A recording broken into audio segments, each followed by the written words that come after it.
Hello everyone, I'm back. I'm still not 100%, but I'm back. Welcome to the Gimme a Whole Year Wrestling Podcast. My name's Dan. I'll be covering Monday Night Raw. I've just had another look. We have got Matt Riddle and Elias going up against the Usos for the WWE Undisputed Tag Team Championships. We are having JBL's Invitational Poker Tournament. And that's it. We've got 2 segments announced for a full 3-hour show. So there will be more to come. See you shortly.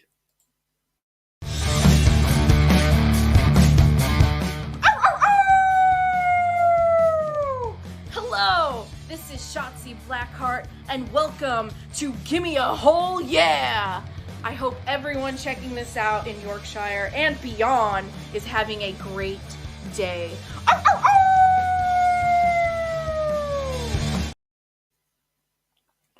How's everyone doing then? I'm back. Can't keep me down for too long. 2 weeks maybe.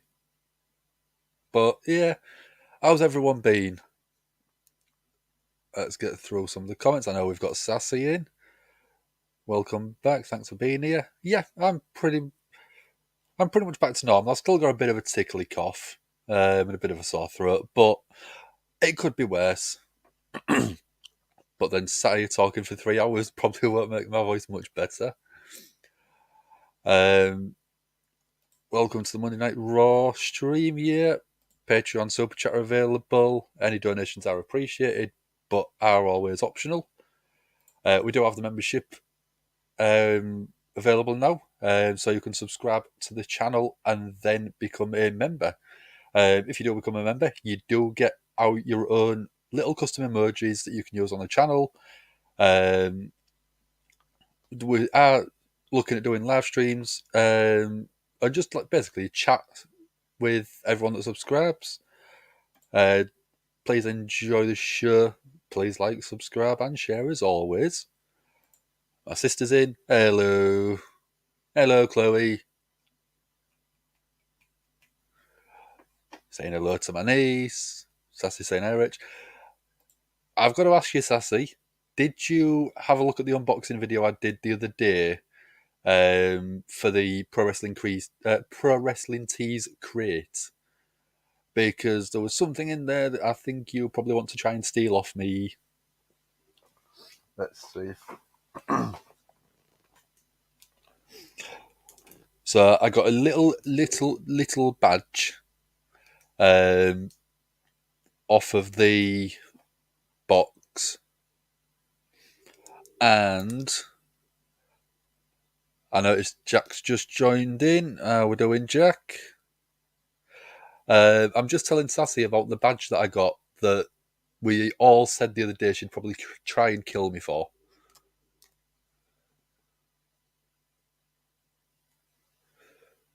So there we go.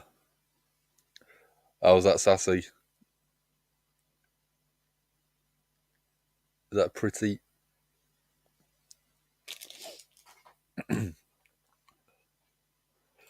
More likes, yes please.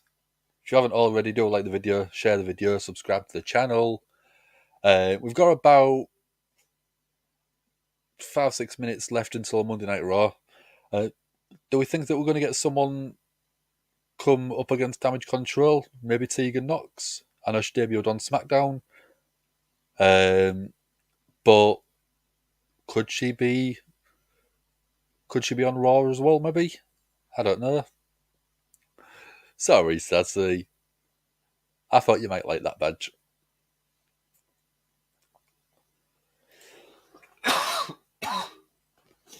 Yeah, I'll probably be doing that quite a lot lately.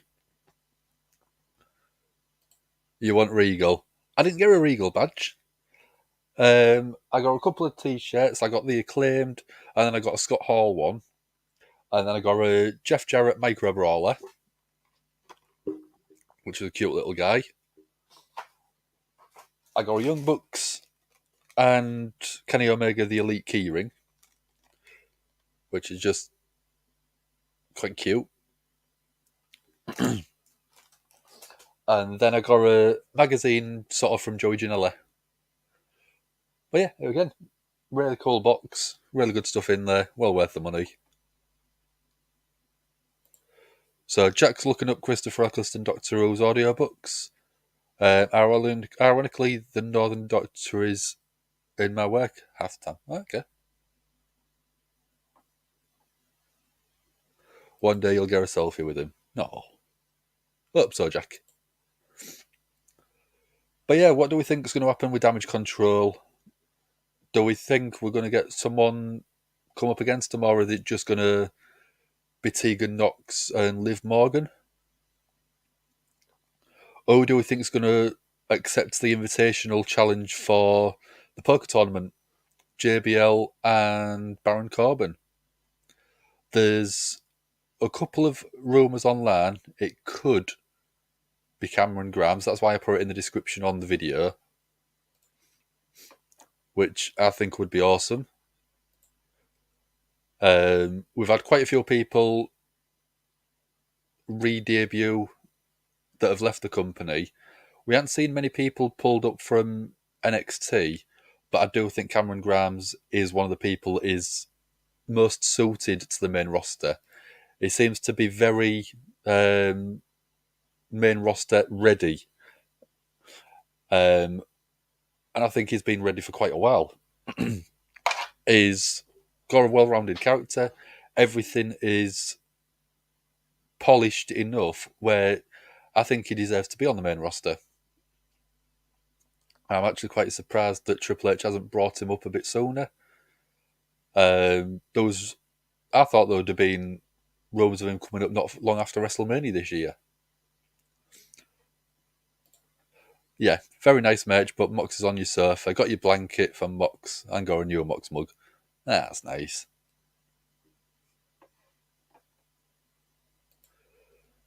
Let's get ready. Yeah, it feels like absolutely ages since I was last year doing a Monday Night Raw. It's only been 2 weeks, but it just feels like forever ago.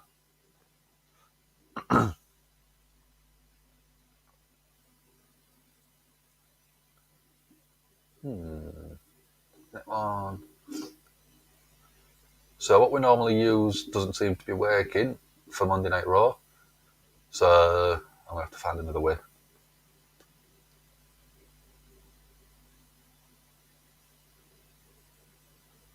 And that one. Where's my earphones?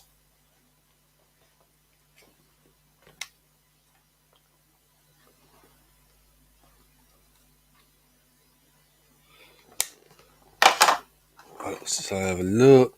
So that's ready.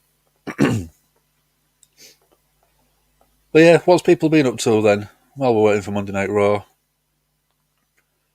Any exciting news happened?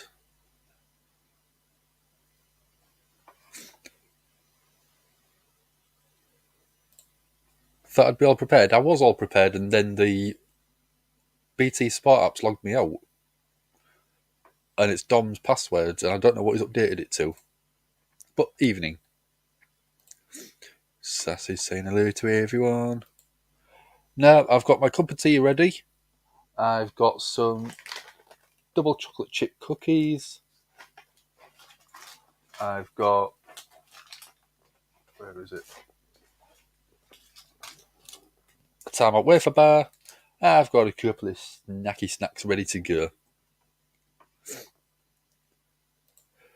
Bayley and Alexa wins the 2 triple threat matches. Are there 2 triple threat matches announced for tonight? I had a look out about 5 minutes ago and there was nothing announced really, apart from the Usos match. Let's have a look. 5th of December.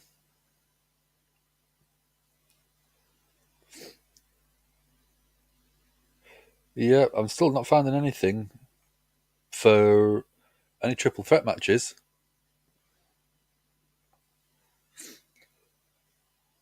We got ZJI, you know, you're doing ZJI. Couldn't make it Friday because of your birthday. Happy birthday for Friday. You should have popped on. Dom would have sang happy birthday to you.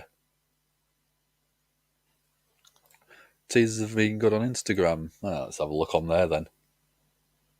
Let's have a look on there. WWE.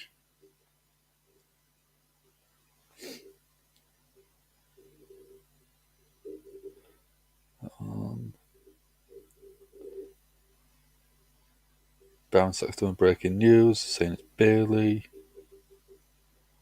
Okay, yeah. So we've got Oscar versus Bailey versus Rhea Ripley. And then we've got Becky Lynch, Alexa Bliss, and Nikki Cross. So, who do we think's going to win each one? I reckon you're going to have Rhea win one and Becky win the other. That seems the logical sort of options. But apart from that, again, there's two more matches announced.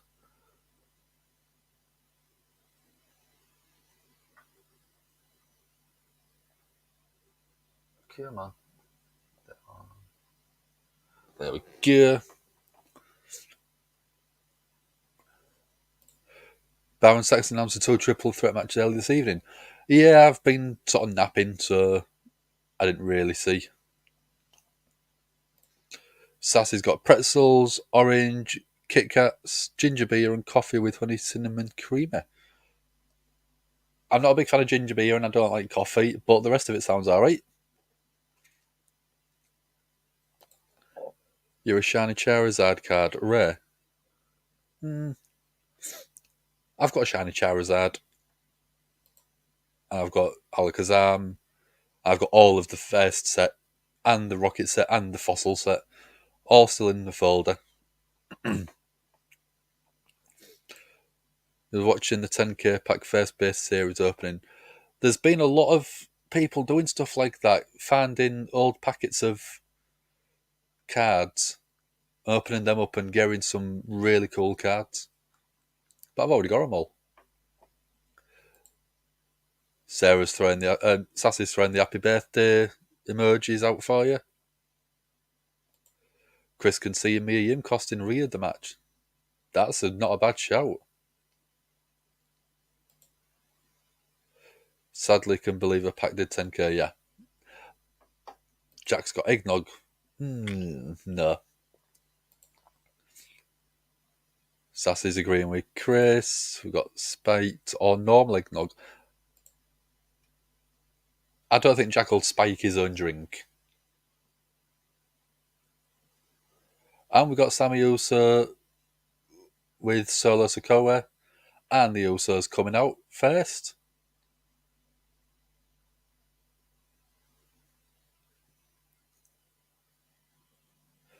It was given to you by Moxley, so it's safe. Don't say that, Sassy will come and nick it off you. She already wants to steal my badge.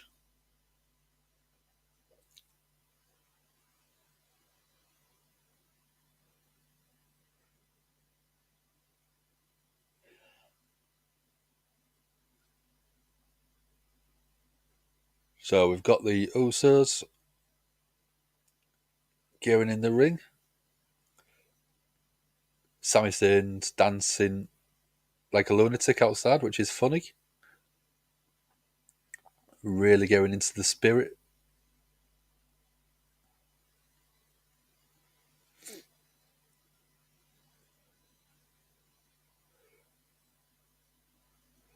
So we're getting a video of them arriving earlier today.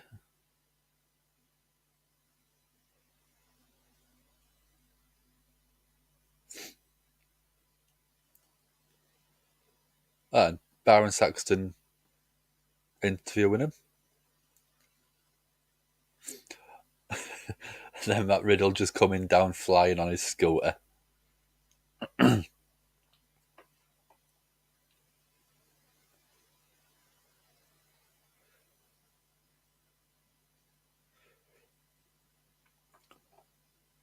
So the Usos saying that they're showing up on Monday Night Raw. Oh, and there's Elias as well in the background. So Sikoa taking Elias out from behind, and then the rest of the bloodline taking Elias out, stomping on him. Maybe taking him out before the match.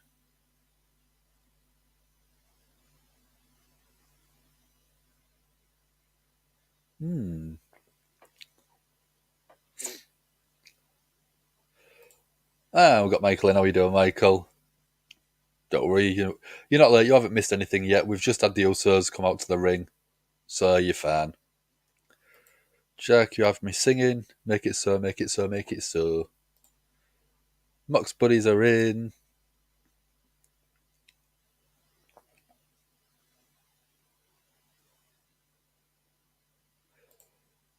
Got Fight Plus for Christmas. Been watching wrestling the last 2 days. Nice. Very nice. In pain. If you're in pain, you don't have to stick around, Sassy. You look after yourself first.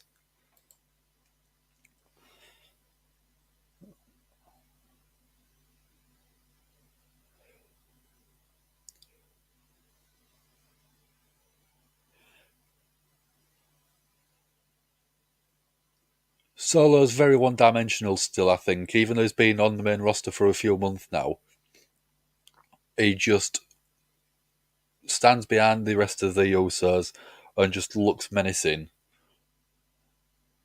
I think he needs something to do.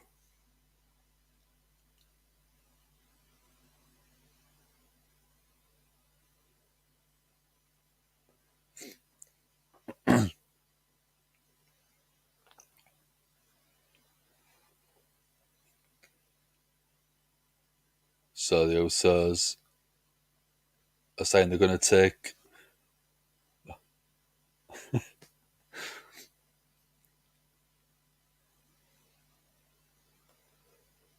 So the Usos are saying no matter what tag team comes out, they've been defending the titles, and basically they're going to take everyone out.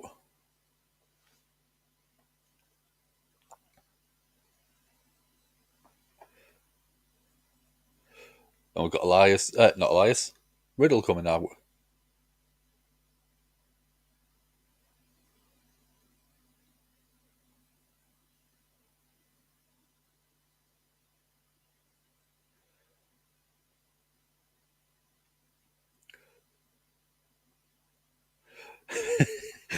Riddle saying that it's not very easy to run from a fight.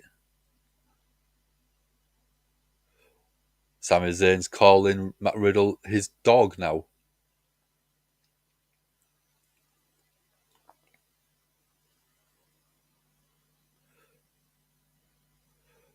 So Sami Zayn saying he knows what's Uso and what's not. So Sami Zayn is an official Usologist now.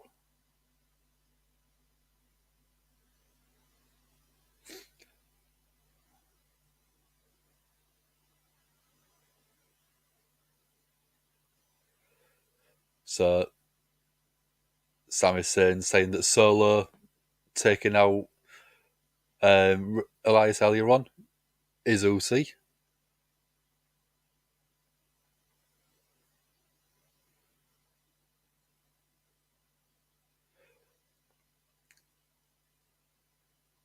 Sami Zayn saying that the longest reigning tag team titles, tag team championship holders, is Uso.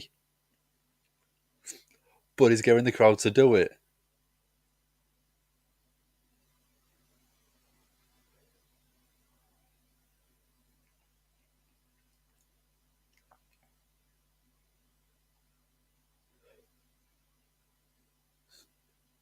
So could we get Randy?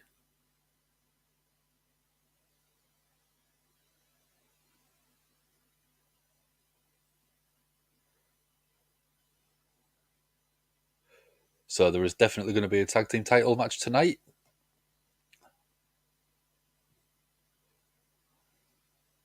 So it's not Randy then. He said it's not. They don't get along. So it's probably not Kevin Owens Michael did call it in the chat.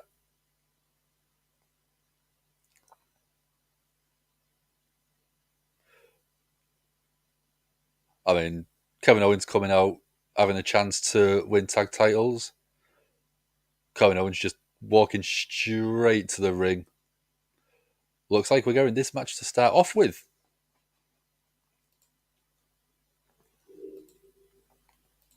No, it's not that one.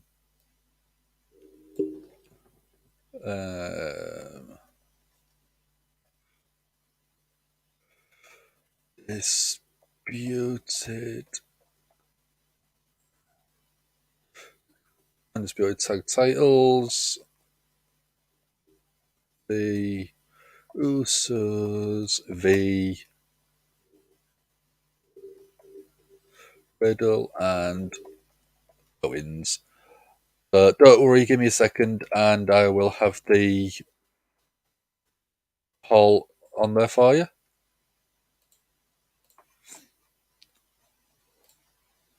That one.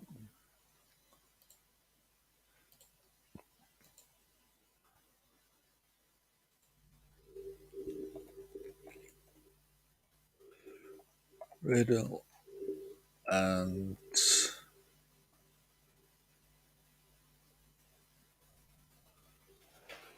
there we go. So I should have the poll coming up any second now. So Dan Ding Dong is stuck with me. I'm not stuck with you, Sassy. You're stuck with me. You don't have to be here. I don't have to be because Dom says I never have to do it. But you can go. You can go for a nap. You can go to have a coffee. You can go out your house. It's 1:13 in the morning in the UK, so it makes it a bit harder for me to go. Part of the harm KO the polar bear. Harem, sorry. Yep. Freezing down there. Yeah. There's a cold weather warning for the next 5 days, starting on. I think it starts on Thursday in the UK, and we're supposed to have 5 days of extreme cold weather. Sassy asking how Michael is. He's doing really good, getting ready for the Game Awards, then Ring of Honor, then Takeover, then the holidays. Yeah. I don't know whether to tune in for Ring of Honor. Might sit and watch a bit of it, depending on how busy I am at the weekend.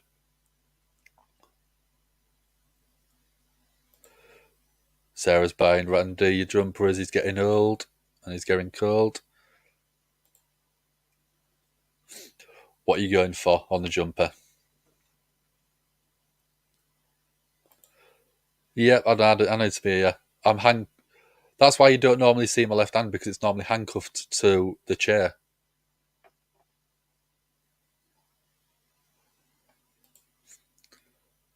Poor dog. He's pampered as hell, Jack.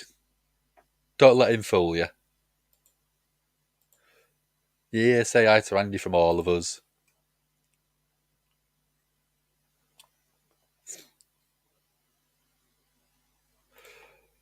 So, Michael's throwing out a good question for everyone. Who do you want to return or debut in this year's Rumble? For the women's, he's got Sasha Banks and Layla. And then for the men's, Rock, Cody, Biggie and Punk.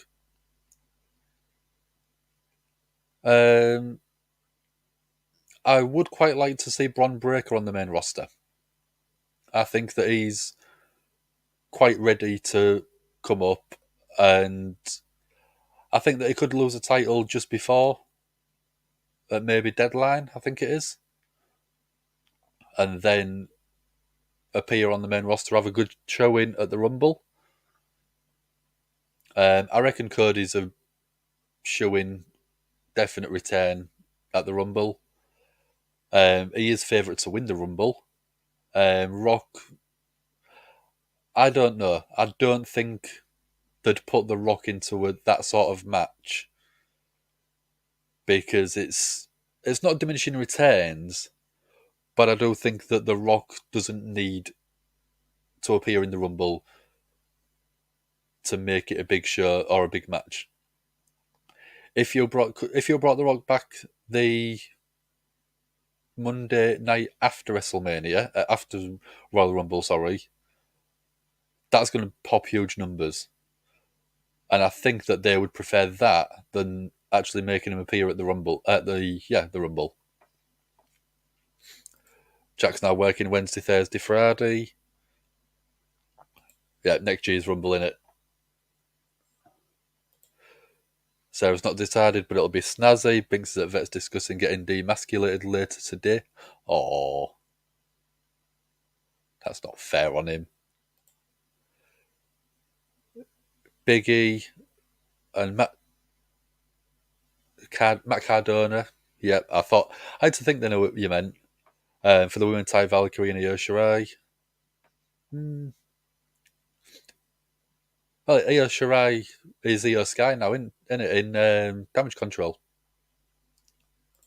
Rumble retained Cody and the Sheepherders. Women's Charlotte and BB. Cody and Charlotte, I think, are two guarantees. I think Charlotte will probably... I don't know if she'll win the Rumble, because I think it'd be a bit of a disappointing one. I think you'd want to build someone new.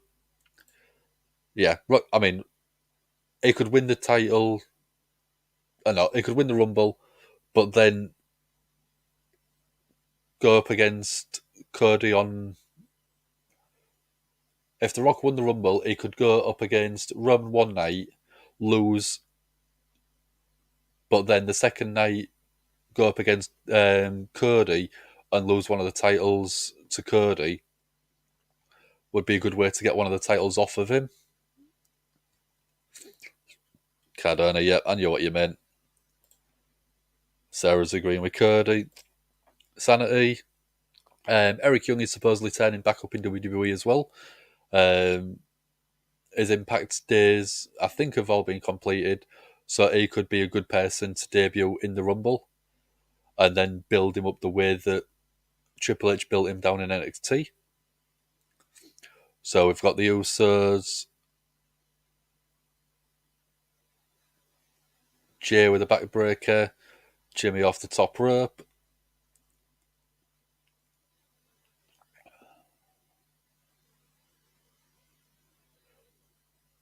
NXT deadline's this Saturday. I completely forgot it was this early. I thought it was closer to Christmas. Yep, of course you'd win. Triple H booking, he'd just give Ric Flair's girl wins. I don't think he would. I don't think we've seen her for quite a while. Something like 200 days we've not seen her for. And I think that is making us miss her. But I do think that when she comes back, a lot of people might go, Charlotte Flair's back. Oh, okay. And I don't think it'll be as big of an impact as they may hope. So a big slam from both the Usos, working together well on Riddle. Kevin Owens was just taken off the apron. Sassy saying Becky winning the Rumble. I think that could be a good shout. First two-time winner of the women's Rumbles, if she does. Jack wants to see Cody at WrestleMania again. Yeah, obviously. Why wouldn't you? And then Cody wins the men's Rumble. Yeah. Ted DiBiase Jr. would be a cool surprise. Maybe interacting with Cody and Randy Orton, maybe. Ted's facing fraud charges. Okay.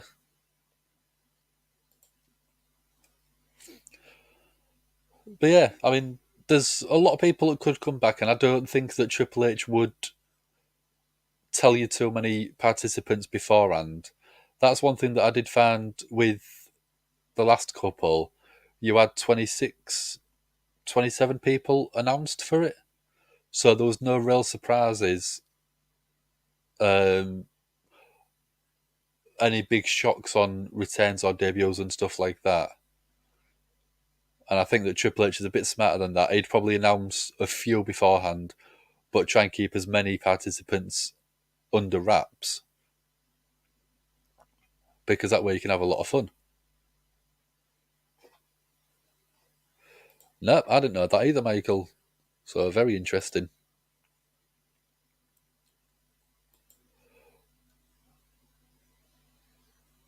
But yeah, I think that the more people you announce in the Rumble, the less exciting it's going to be. And I think that that's the past 3 years. They've announced too many people.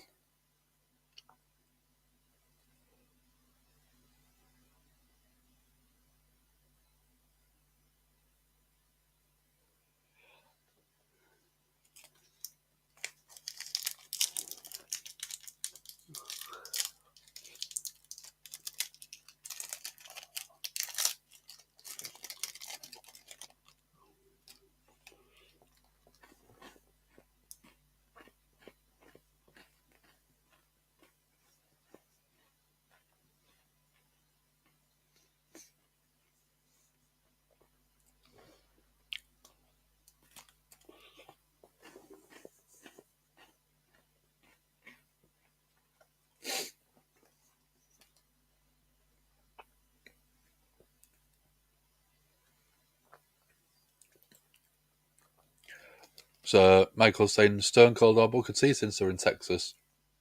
Also not from Texas, but Pat McAfee and Corey Graves. I'd like to see Pat McAfee in there. I think that'd make it quite interesting. But Corey Graves, I don't know how his injury is. I know that he had to retire from in-ring action because of injury. So as long as he's safe and he's signed off and got the all clear, then yeah, I would like to see him back in the Rumble. Anytime he's in the ring, I think it'd be quite good.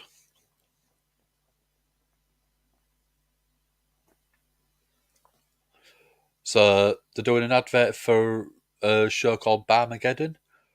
That's including Sasha Banks, Nikki Bella. So that's tonight after Raw. So we are going to see Sasha Banks tonight, but just not on Monday Night Raw. It's on the show afterwards. Is Rumble in Texas? I think so, yeah. Let's double check.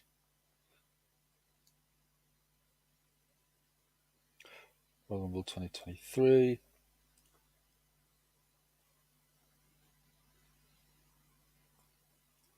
So yeah, it's going to be in San Antonio, Texas. So Shawn Michaels' hometown. Could Shawn be a participant in the Rumble? So I've got Kevin Owens now in the ring, going for a stunner. Jay reverses it, goes for a super kick. KO catches it. Oh, it's Jimmy, sorry, yeah. Kevin Owens was going for the pop-up powerbomb, and then Jimmy got super kick to KO's chin.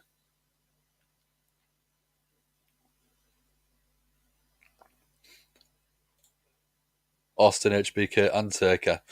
All three of them turning up in the Rumble would be insane. The roof would absolutely be blown off there. Hot tags on both sides. Jay with a kick to the gut, stomach.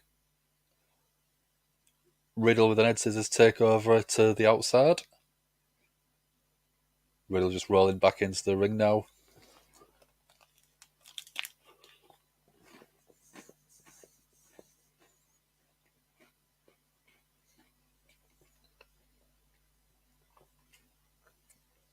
Riddle flies over the top rope after Kevin Owens and Solo go face to face.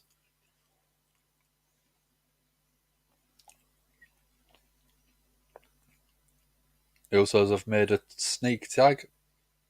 Riddle with a forearm, then eats a super kick. 1D. Absolutely nailed it. 1, 2, 3. Usos retain. I mean, we presumed that, didn't we? Let's have a look. So, at the Alamo Hickenbottom, Levesque at high noon.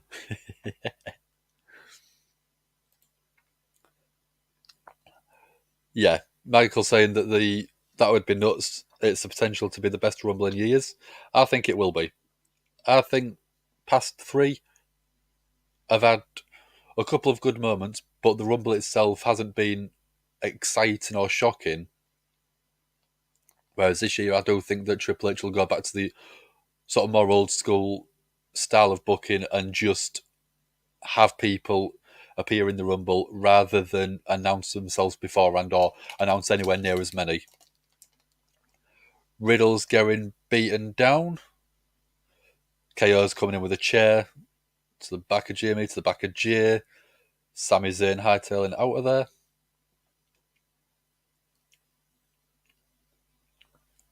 Kevin Owens is chasing the Usos and Sami into the backstage area. Solo left in the ring. Super kick to Riddle.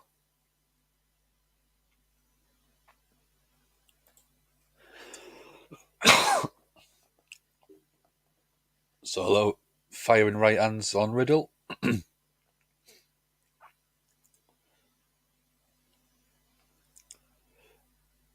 So, yeah, I think Michael's a little bit ahead of us. Samoan Spike. Yep, very, very Umaga.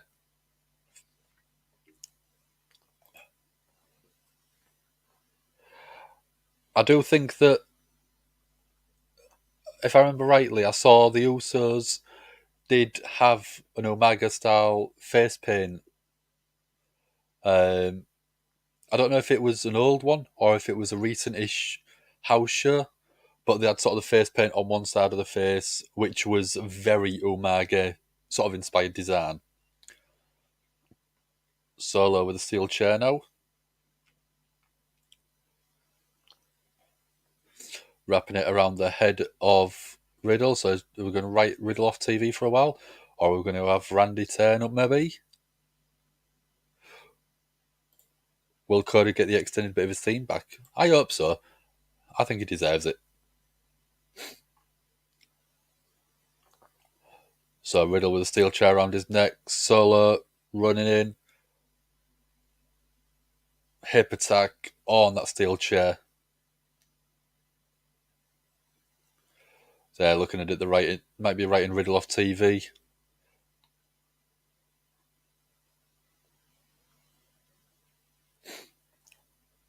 So we've got 10 people in. Thank you very much for joining me. If you haven't already, do like and share the video and then subscribe to the channel if you don't mind.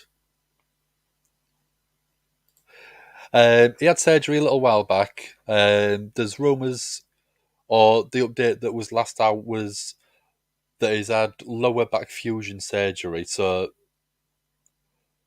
we don't know how long the recovery time is on that, whether it is something that he could come back from quickly, which lower back surgery, it's never going to be a quick thing. There's rumours that he might be completely out, he won't be returning. But I reckon Randy's the type of guy who would want to go out on his own terms.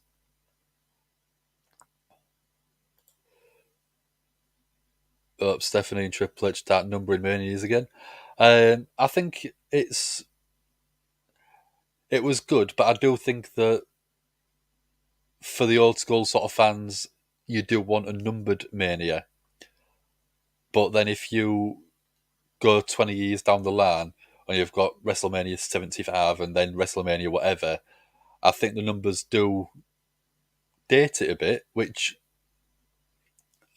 I don't think is sort of very... It doesn't make him age well sometimes. And I think that was what Vince was saying, is he doesn't want them to be numbered because it ages them. Which I don't understand. If you look at, say, the UFC, they've only done a numbering system. And sometimes you just say UFC 75 and you don't realise how long ago it was. Yep, I heard Randy that might be done after the surgery on his back. It's great to see Mox and Renee at the Bengals game as Rules of the Jungle. And we got Daniel in. How we doing, Daniel? Don't worry about being late. You've joined us, that's the main thing. Whether it's a minute late, a minute early, or half an hour late, I don't mind. X7 is still the best. Yeah. Sassy saying hi, Daniel. Yeah, I do think that 17 is probably... It was the peak Attitude Era, sure. And it just had that many good matches on there. WrestleMania 30, again, I think is up there. The Daniel Bryan Authority storyline, beating Triple H and then Randy Orton and Batista on the same night. I don't think that was a brilliant show. I quite liked 31. I know that's divisive for a lot of people, but you had 31, you had the insane RKO on Seth Rollins after the curb stomp attempt, and then you had the cash in from Money in the Bank at the end of the show, which again I think was absolutely brilliant, and that is one of my favourite WrestleManias. Don't worry if you've just woken up, man. Don't worry about that at all.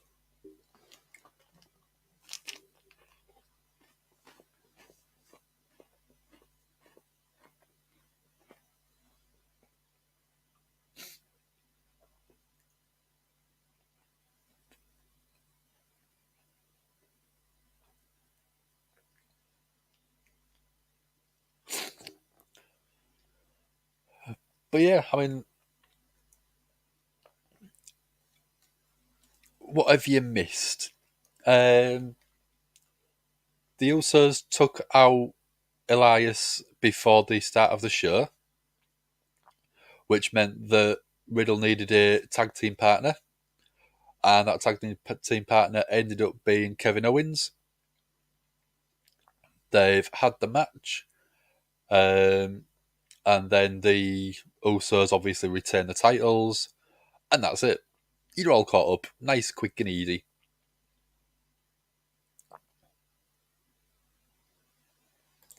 So in the four manias of the Attitude Era, the only one that's good is also an ECW One Night Stand.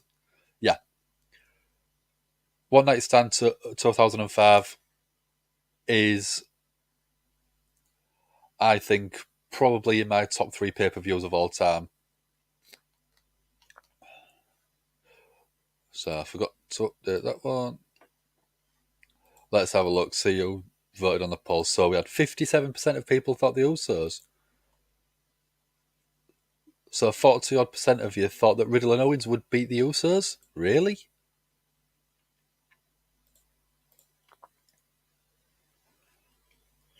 So we've got Judgment Day now.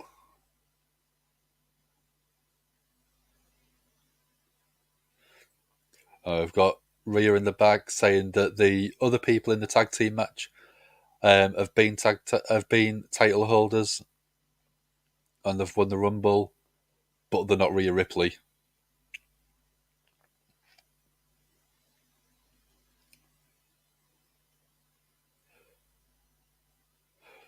So Rhea's saying that once she's beaten everyone, she's going to take the title off Bianca so that everyone on the Raw roster will be calling her Mammy now.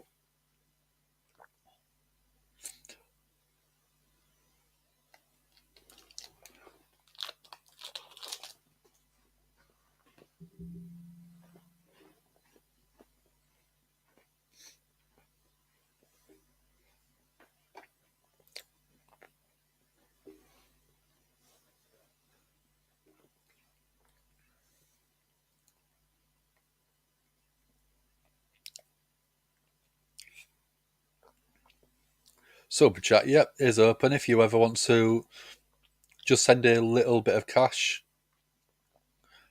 as a donation to the channel. Every little penny does just go straight back into the channel. We don't take any money for ourselves because we're still spending a lot of money. So Jack's top pay-per-views in no order: WrestleMania 17, One Night Stand 2005, Canadian Stampede 97. WrestleMania 17, One Night Stand, I agree with. I can't remember which year it was.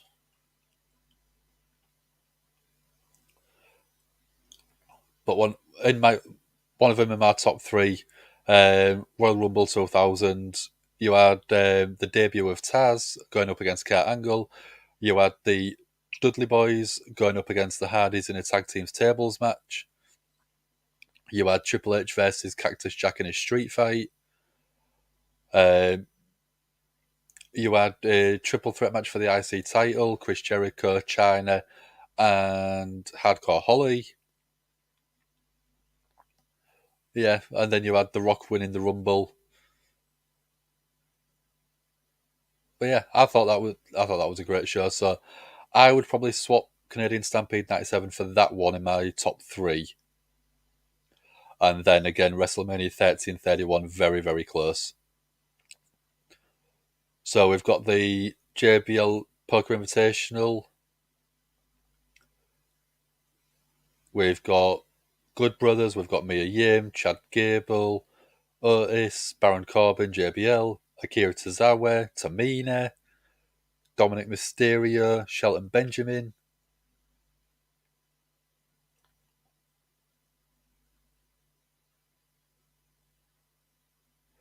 So, who do we think is going to win the tournament?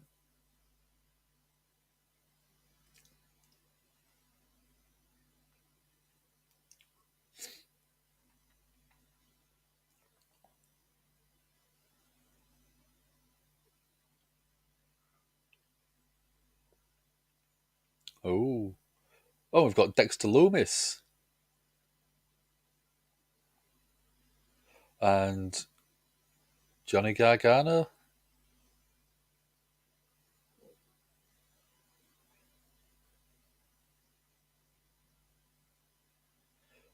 JBL saying he didn't invite their 1.5, obviously implying Gargano's SARS.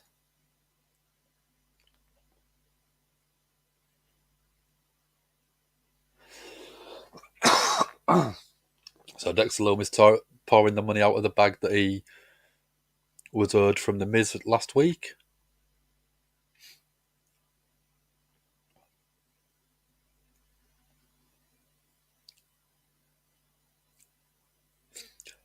We've got Bailey coming out now. Mania 38 was class. Is that because you was there, Jack? Yeah, please like and subscribe to the channel. We do appreciate every single person that does subscribe to the channel, and whatever you spend time-wise with us, whether it is a minute, whether it is half an hour, we do really appreciate you guys. Slamboree 2000, War Games, Usos Revenge. Yeah. Michael's thinking Tozawa wins. I don't know. I reckon they're going to sort of try and fix it, so obviously Baron Corbin will win. But I'd quite like to see Cameron Grimes actually show up. I think he's someone that would be quite entertaining in that sort of segment. So we've got Bailey coming out now.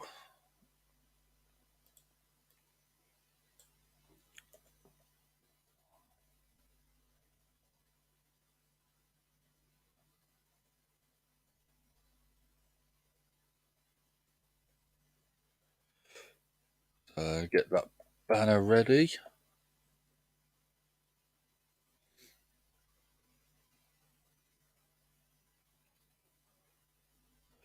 So Bailey in the ring. And then we've got Becky in the crowd shouting, "Hey Bailey."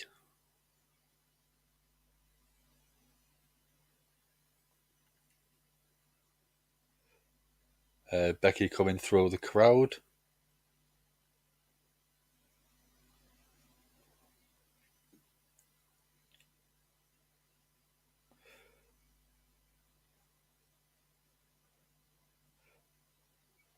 Becky saying that she enjoyed last week beating up Bayley last week.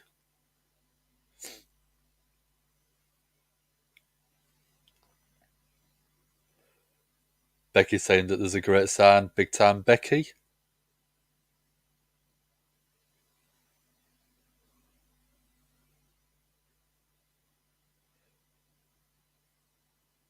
Becky saying it's been 3 years since Bayley and Becky faced each other one-on-one.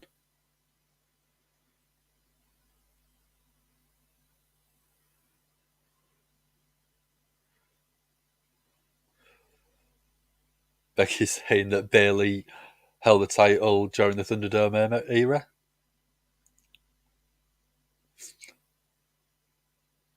Bayley saying you can cheer for that because she was getting no reaction.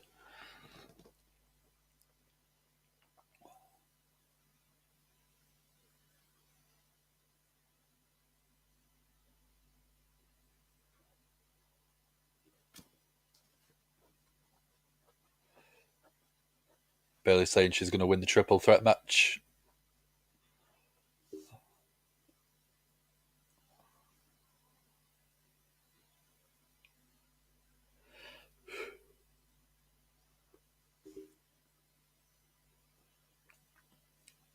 Bayley saying that Becky's interrupting matches, interrupting Bayley.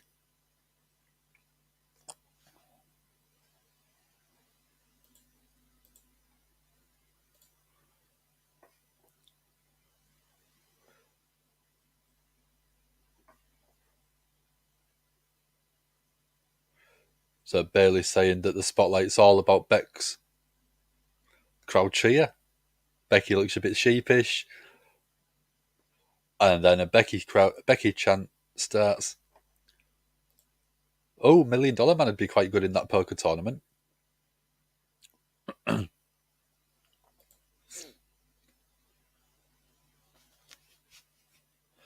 So Bayley's saying that Becky doesn't care about anyone apart from herself, whereas Bayley does care about the WWE.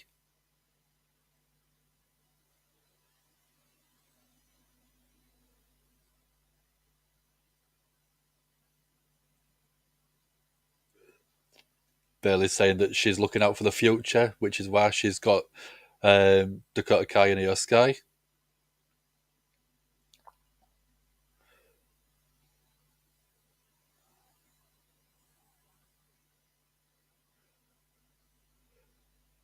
Bayley's saying that the crowd don't respect her and don't appreciate what she's doing for the company. And then they start a Becky chant just to rub salt in that wound.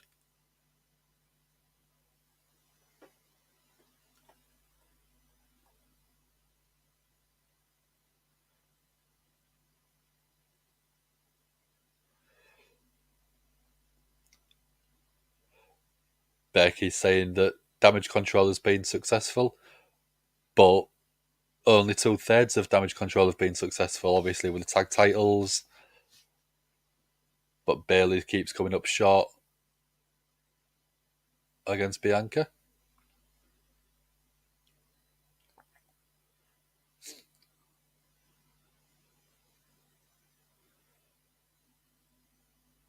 Becky's sort of putting seeds in there for a match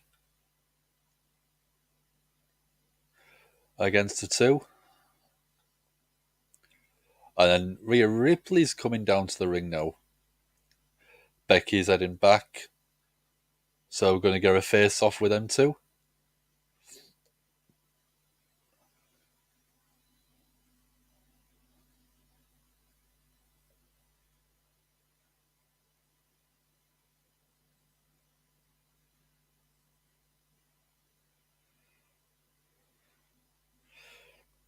Becky and Rhea glaring and throwing daggers at each other.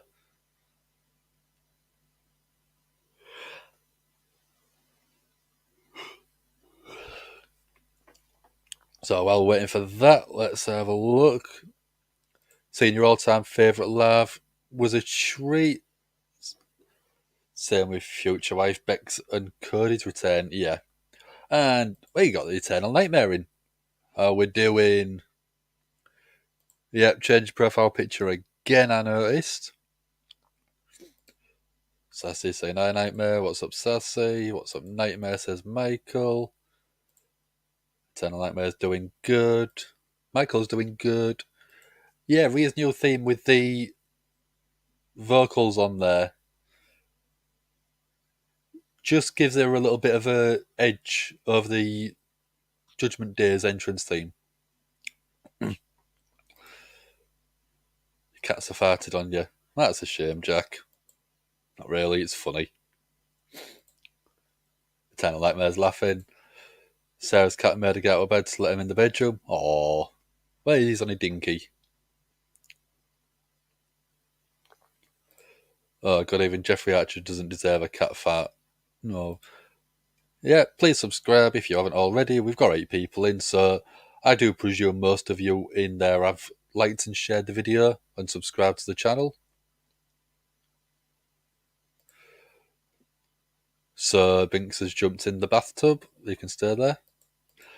Your cat is weird. We've got Michael in from the Facebook channel.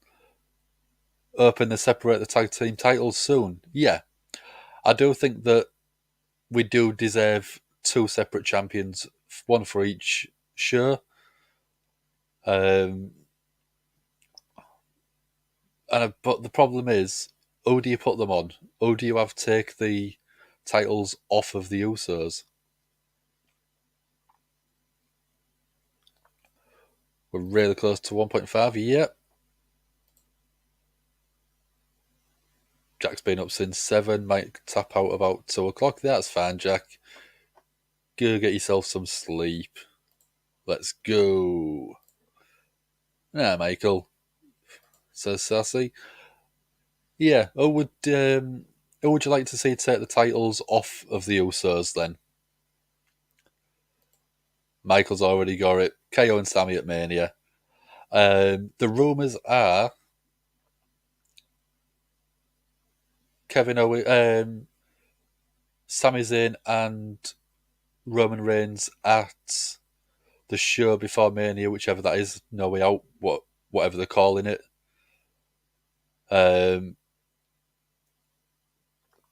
Kevin Owens and Roman Reigns at Royal Rumble, and then somewhere around there you do the Sami Zayn turn. So it's Sami Zayn versus Roman Reigns at the next show, and then at WrestleMania it's Cody against Roman / The Rock versus Roman. Sassy agrees, yeah.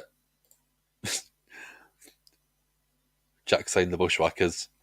I think one of them, I don't think they're both still alive at the minute, are they? I think one of them ended up dying a while back. Let's have a look.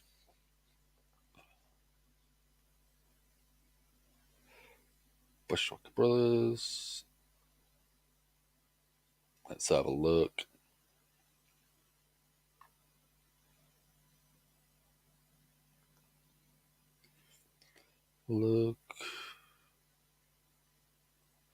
Butch. Oh no, they're both still alive.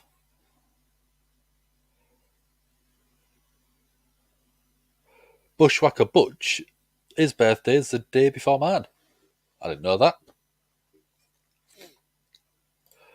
Owens and Zayn, Michael, yeah, I agree. I think that's the best combination. Them 2 up against the Usos at WrestleMania, I think that's probably when it will be. So you've still got another sort of about 5 months to wait. Yeah, so you've still got another sort of about 4 or 5 months. But then I think that's when we're going to get the titles separated, or they might put them both on Owens and Zayn. Yeah, they are still both with us. I knew one of them had mobility problems, and I didn't know if he'd ended up dying. But no, it's still going strong. Street Profits beat them at Royal Rumble or WrestleMania.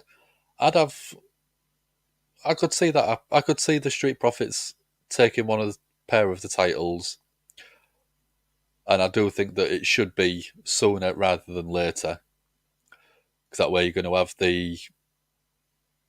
have Monday Night Raw with a set of their own titles, give them a bit more prestige. Hollywood Blondes. But yeah, Hollywood WrestleMania's in Hollywood next year, so yeah, that makes sense.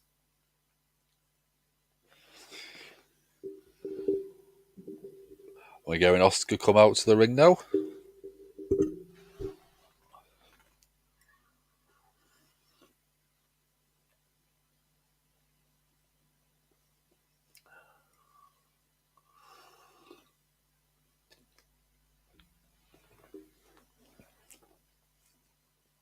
How dare you dumb them down to one tag team title? I mean, both of them. Yeah.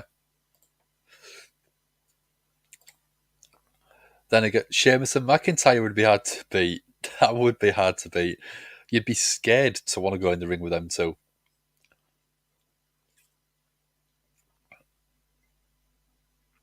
Yeah, I don't think that them two together would be a great pairing as a tag team, but I don't think that they are too good to be a tag team together. Randy and Matt Riddle could win the belts at Mania. If Randy's back holds out because of the surgery, it could be a possibility that they do that. Men on a Mission, maybe. Yeah. That one.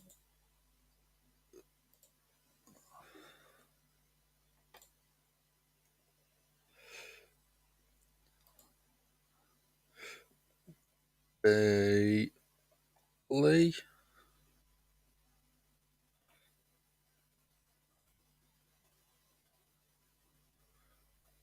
Oscar. And Rhea Ripley. You got Paul in the chat. Bailey, Oscar, Rhea Ripley. Who have you got? Blue World Order. 1.5B. Come on, 2023. Yeah. Who do I think is going to get this match? In my mind, you can't not have Rhea Ripley win it.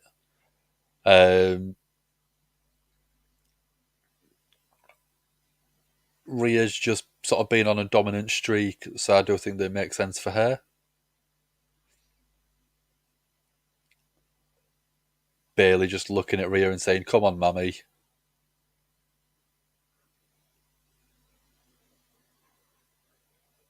Rhea picks up Bailey, goes for a slam, but Bailey gets out of it.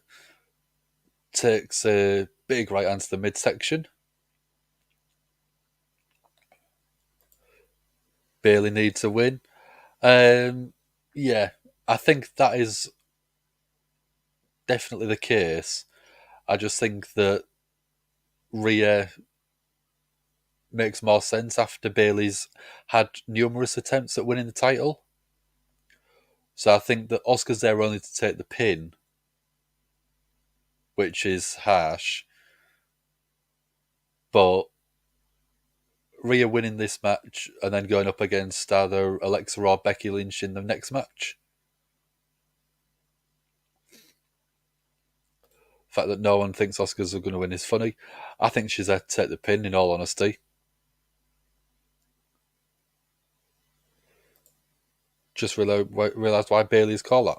Why? Yeah, I think Rhea's going to win the full thing too. Don't worry. She's makes sense to go up again, up at Royal Rumble. And I think that she could possibly take the title off of Bianca then. Oscar's starting a bit of a fight back, kicks to the midsection. Bailey with a clothesline to the back of Rhea's neck. Oscar with a basement drop kick. Bailey and Oscar working together. Take Bianca, Rhea out. Rhea shoulder first into the ring post.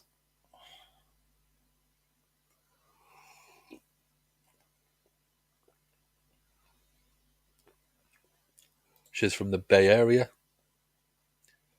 Yeah. Could be why. Asuka were going for the hip attack. Bayley gets out the way and drags Asuka out, throws her into the barricade. Rhea with a rolling senton to the outside, taking Asuka out, taking Bayley out.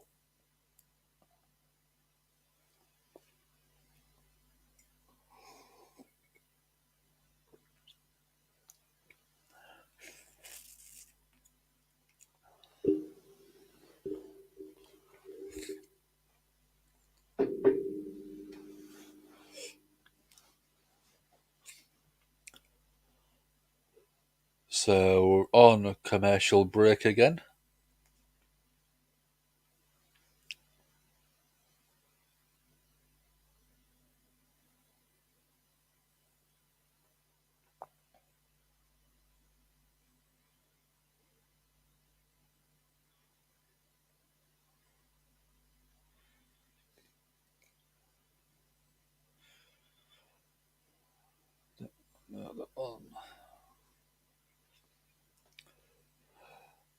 So on that note, Jack's off to bed.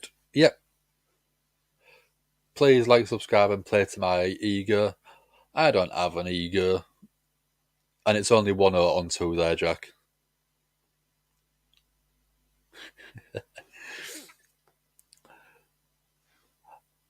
I have a spelling ego. Where if you don't spell stuff correctly, I do get a superiority complex about telling people have spelt it wrong. Michael's saying, good night, Jack.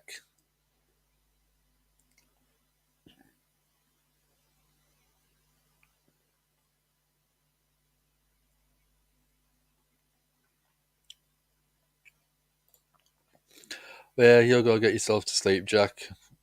You'll take it easy.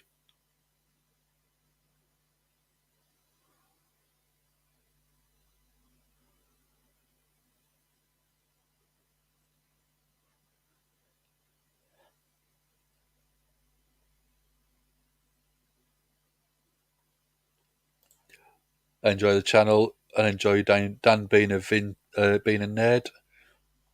Yes, I know. I can't help being a nerd. I enjoy it though.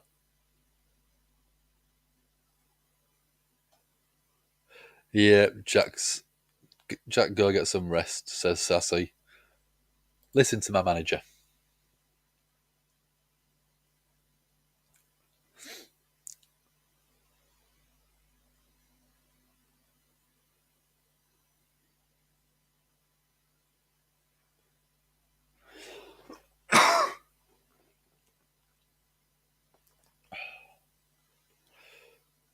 Sassy says, night night, Jack.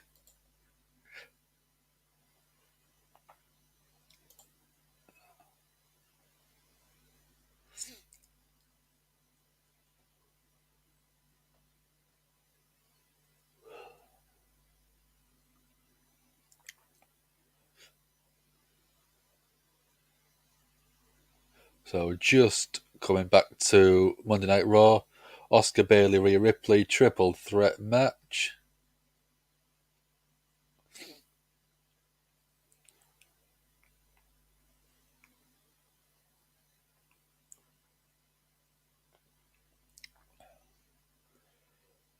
So we've got Rhea and Bayley working together, attacking Asuka. Yeah, he did. He just hasn't come and got it yet.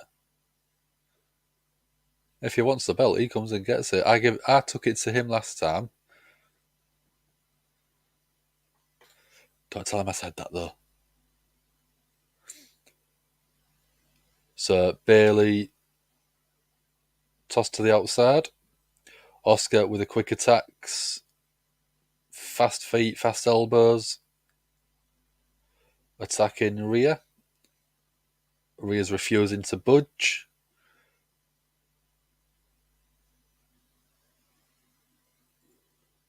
Asuka with a big kick to Rhea. And then Bayley picked up, slammed. Oh, Asuka slipped, I think. Used Bailey as a little step to give a kick to Rhea.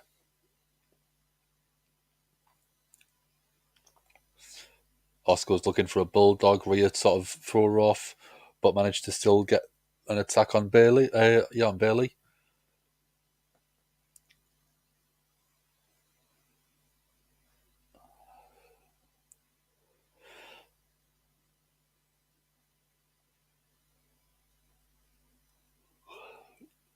Asuka got knees to the sort of face, Codebreaker-esque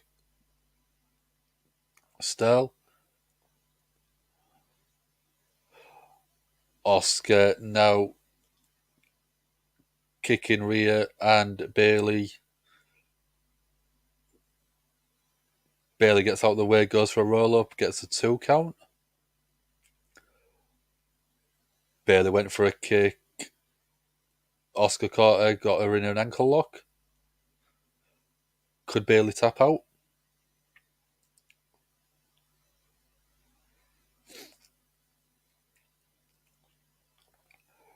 Rhea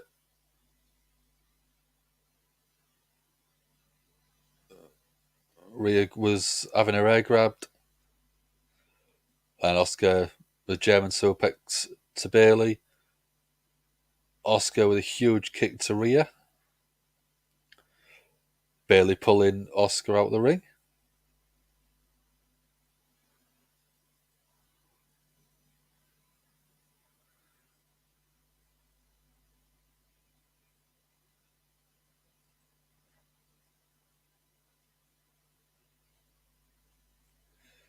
Rhea's trying to shake the cobwebs clear.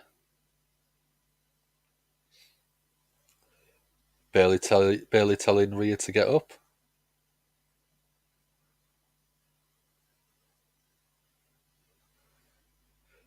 Bailey's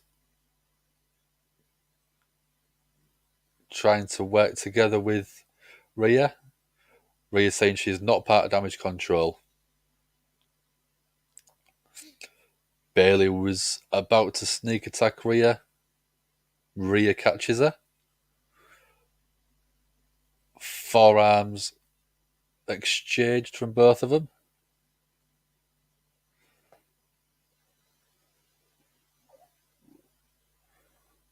Asuka off the top, knees to both of them.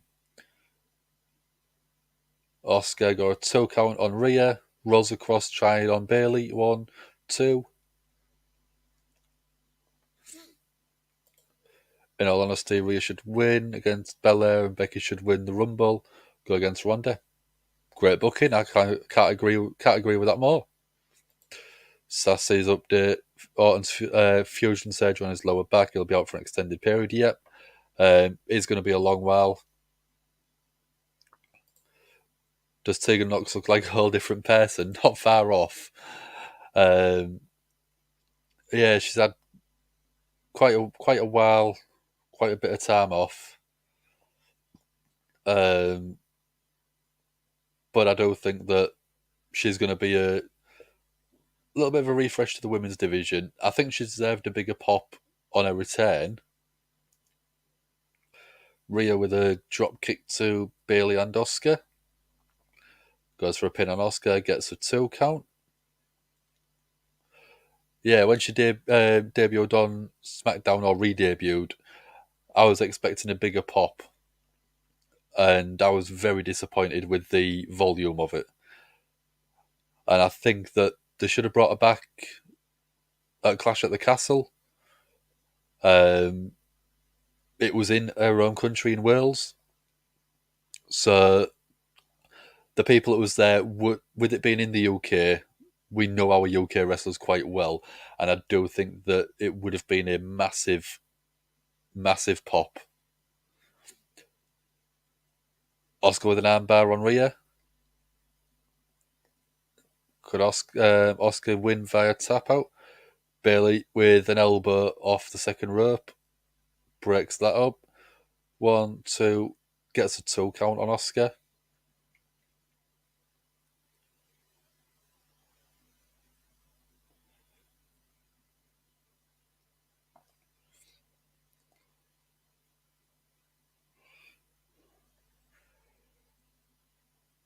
Bayley with right hands to Asuka. Bayley to belly.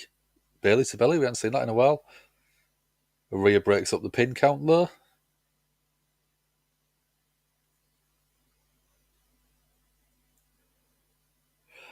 Rhea with big headbutts to Bayley. Northern Light suplex with the bridge. 1, 2 count from Rhea.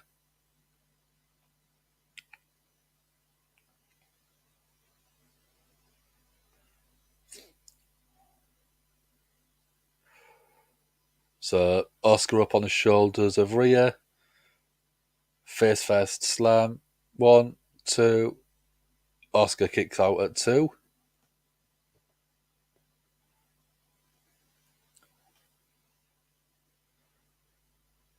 Rhea with a drop kick to Bayley on the apron, taking her to the outside.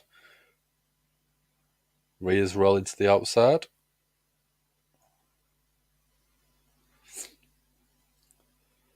Oh! Rhea went off the steps for a senton. End up flat first on the back. That sounded very nasty. Asuka with a roll up. 1, 2. Back fist from Asuka to Bayley.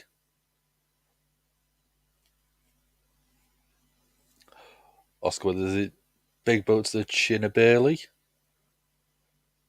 Asuka went for a drop kick. Bayley gets out of the way. Asuka, 1, 2. Bayley gets the throw. Bayley gets it. That's a bit of a shock.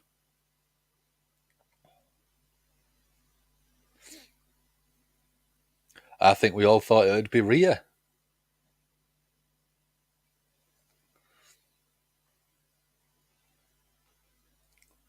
Rhea does not look happy.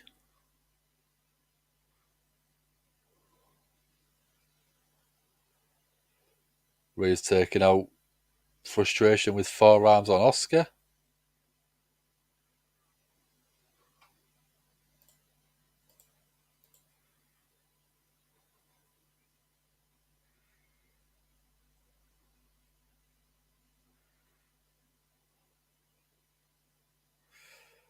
Riptide on Asuka in the ring.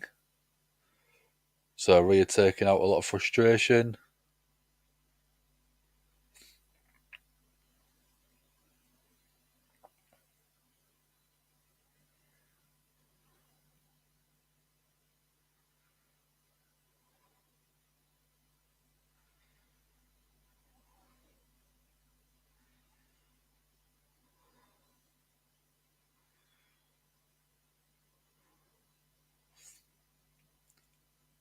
So we've got Seth.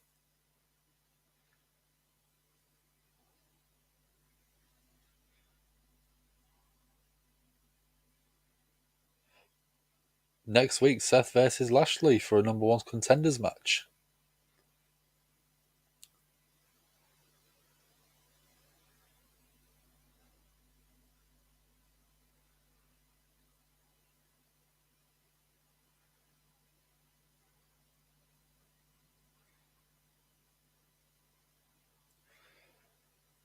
So there's one of the custom emojis that Sass is using. If it's on YouTube, you will be able to see it. On the stream, it doesn't pick it up for some reason.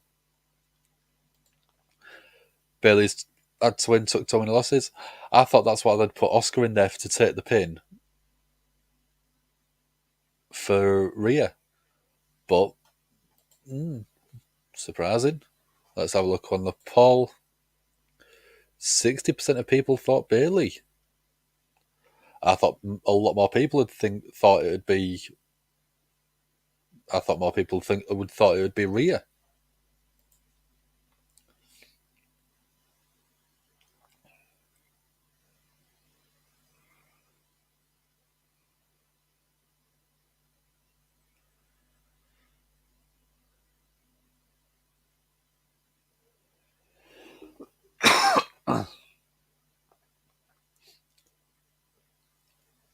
So who do we think is going to win the other one? Who is it? It's Alexa.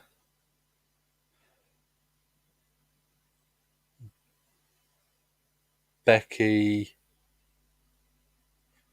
I can't remember who else.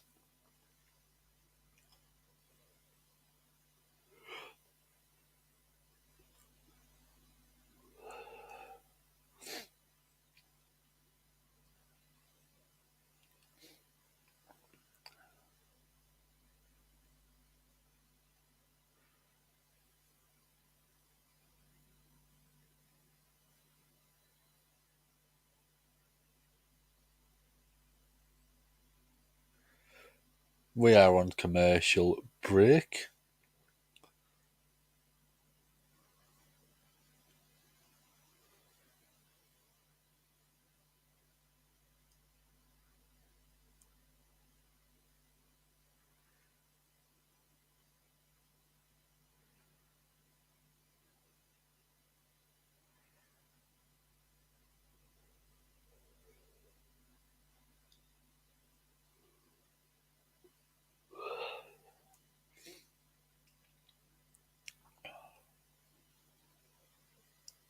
Lots of people got planned for the week ahead.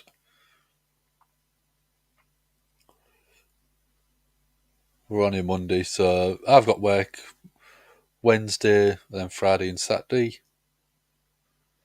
Pretty much my normal days back to normal, so I don't have to work Tuesday after doing Monday Night Raw. I can sort of finish work on the Monday, go home, have a nap, come and do Monday Night Raw, and then go back to sleep afterwards.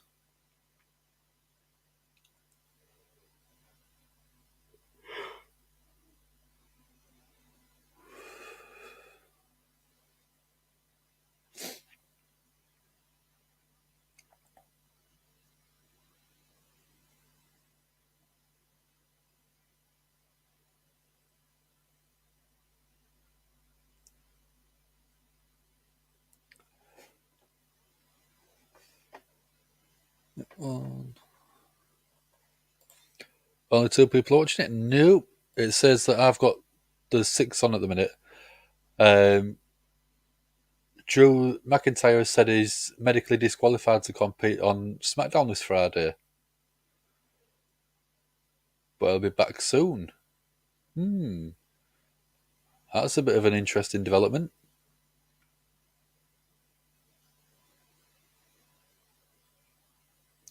So it'll be Butch and Sheamus against the Usos instead of Sheamus and Drew.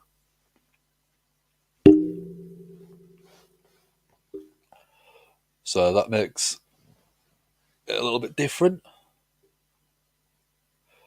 Oh, we're getting Seth Rollins come out now. The architect, the visionary.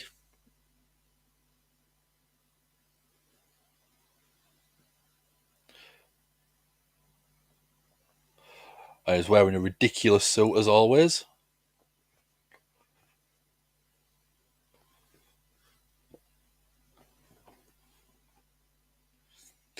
No disclosure of injury at the minute. We might get more later on in the week.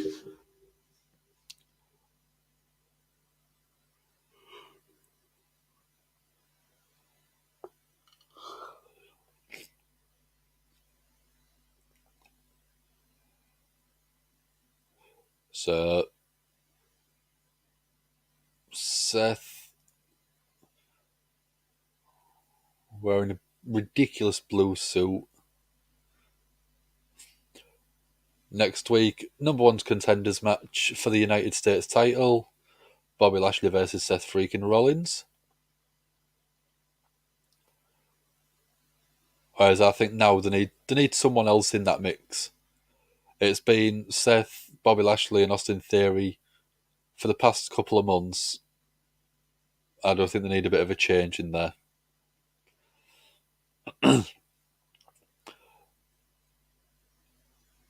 Seth conducting the crowd in the woe chants.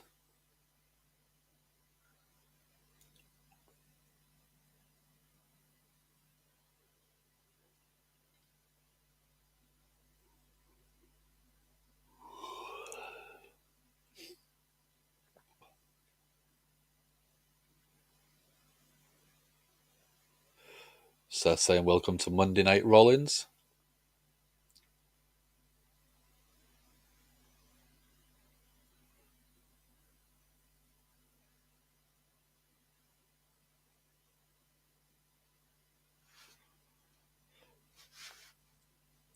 Seth says he's got some breaking news.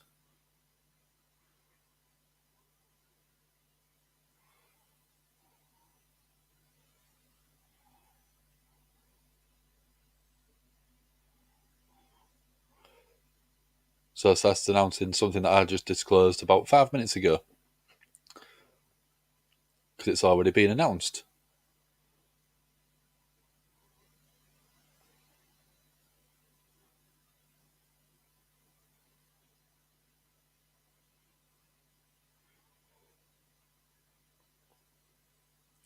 Seth says he's got plenty of things to say to Bobby, but it's not very fun if Bobby's not in the ring with him.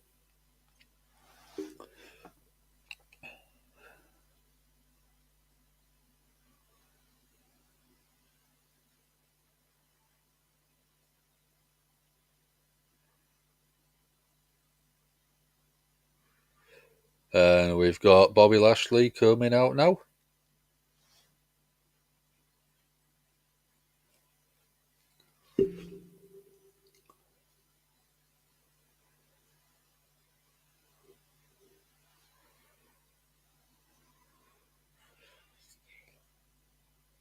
Lashley wearing nice smart suit and sunglasses indoors because he's cool like that.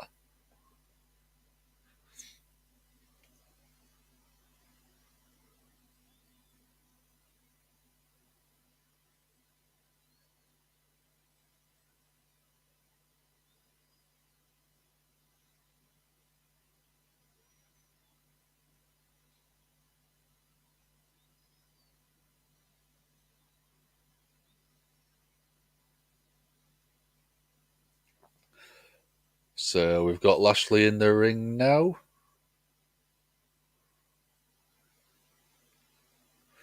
What's he got to say for himself? And Bobby's getting some good chants.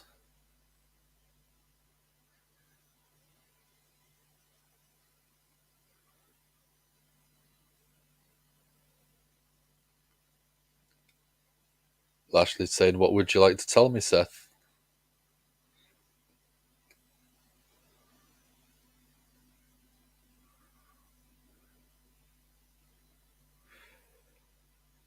Seth saying that Lashley hasn't been the same since Crown Jewel when he lost to Lesnar.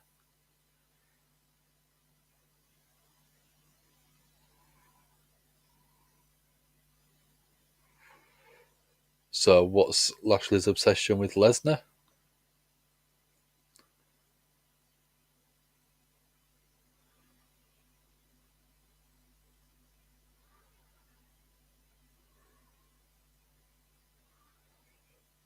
So Seth trying to get under his skin.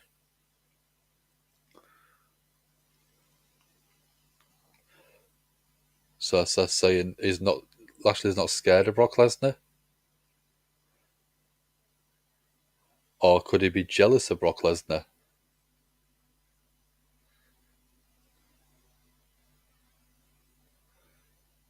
Brock's a bigger star, he's won more championships.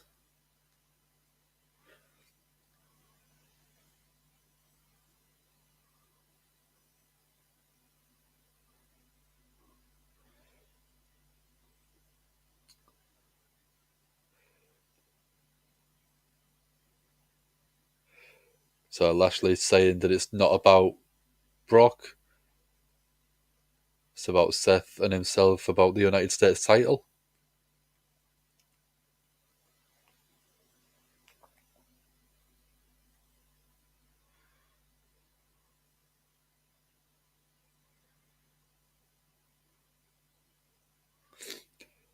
So Seth still trying to sort of dig his way into Lashley.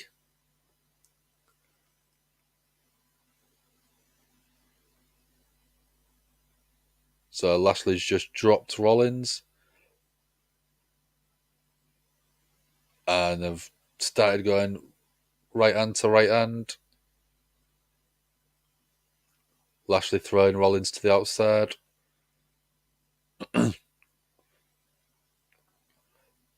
Rollins thrown into the barricade by Lashley.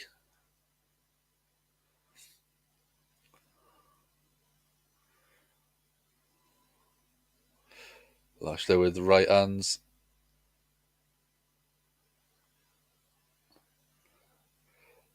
Lashley picks up Rollins. Rollins with a rake to the face.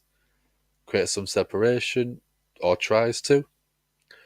And all the refs come out, separate them two. Completely separated them both. Seth breaks through the security and the refs.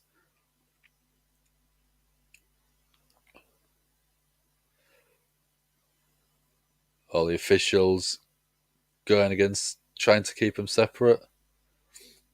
Seth rolls back into the ring.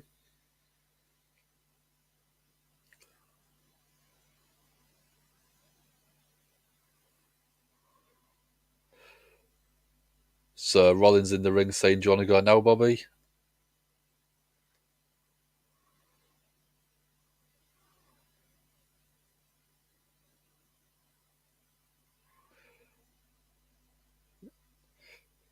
So security and the refs trying to keep them separate.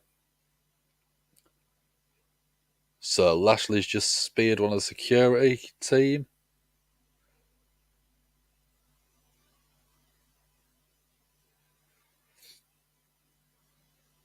So could we see some ramifications or punishment for that?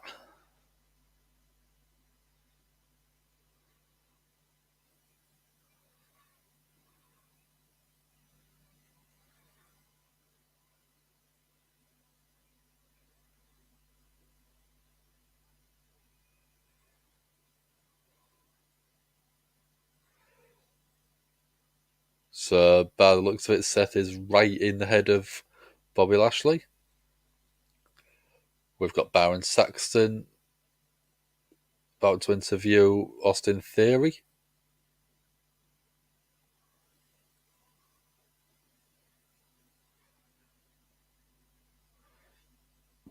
Theory saying that he's just seen the past in the ring.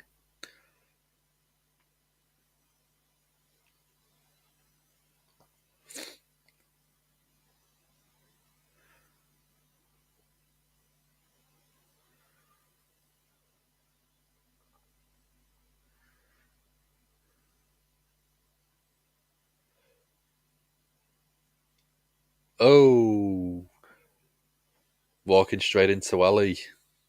Mustafa Ali says that Austin Theory. Mustafa Ali saying that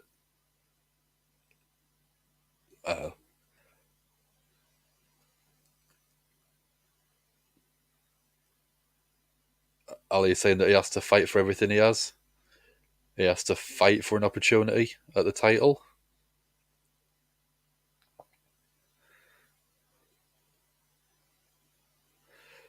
Mustafa Ali saying he's going to get back in Austin Theory's face.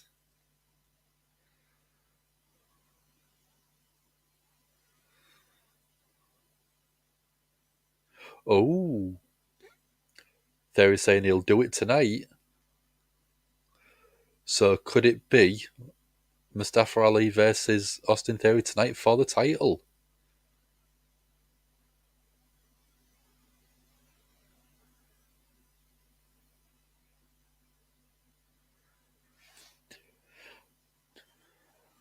Ali needs a belt. Yeah, 100%. He deserves one.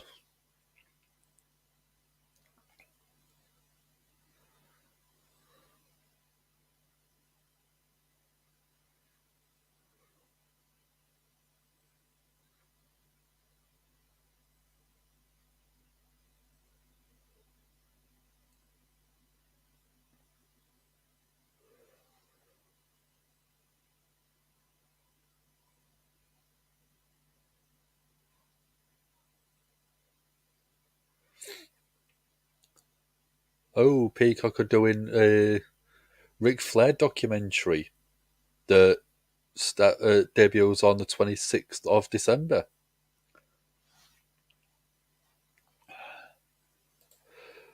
So Michael's going to go to bed, say, "So I'm pretty tired." Don't worry about it, dude. If you're tired, get yourself off to bed. Look after yourself.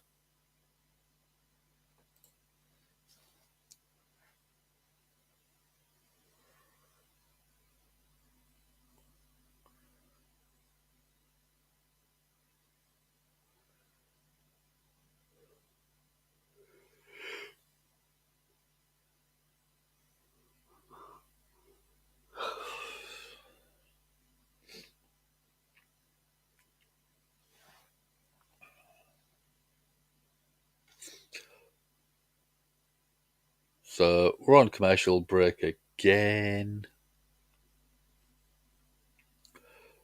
So by the looks of it, we've still got a triple threat match for women's contendership, and then Theory versus Mustafa Ali.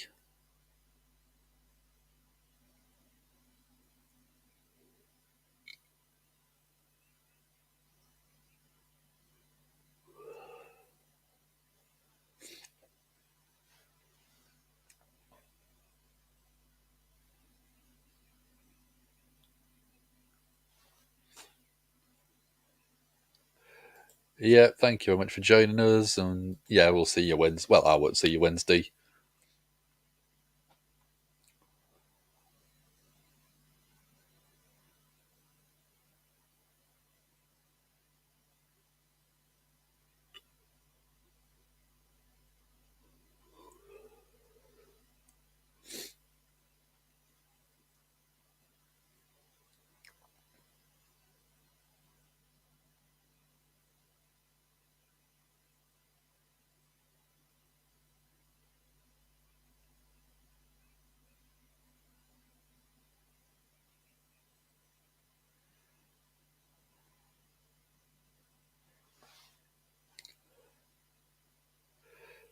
Sure feels very disjointed. Yeah, I was sort of thinking that it just feels like there's no fluidity. Um, a lot of the time with the WWE shows since Triple H took over, it's felt very sort of very seamless and very sort of put together. Tonight just feels very disjointed, very stop start. There's no momentum.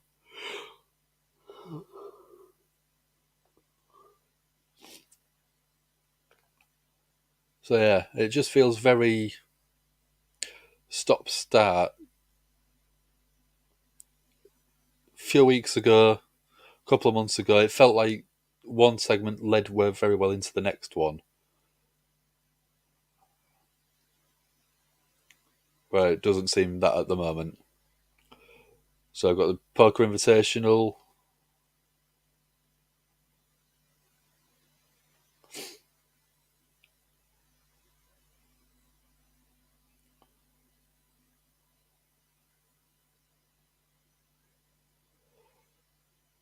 So I've got Chad Gable saying that it's an intelligent game, knowing when to push forward, when to walk away.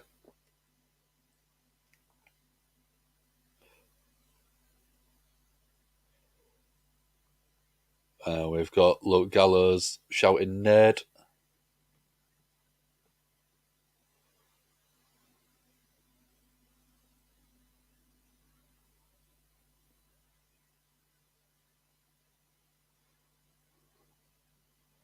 So Baron Corbin thinks that Dexter Lumis is bluffing.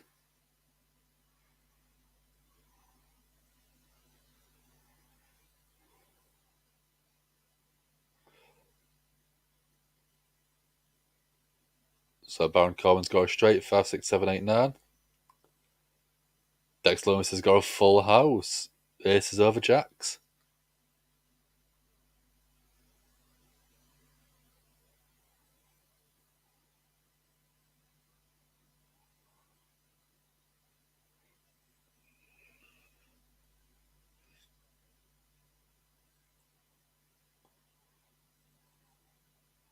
So Baron Corbin saying that Dexter Lumis is cheating.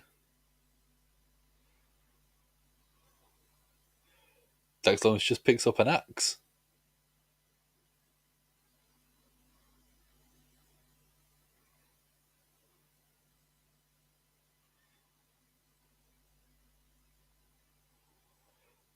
Akira Tozawa seems to be winning.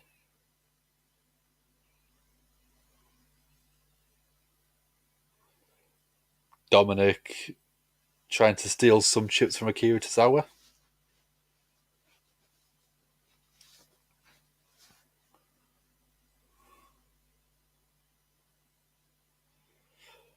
So Akira Tozawa, Dominic Mysterio going face to face.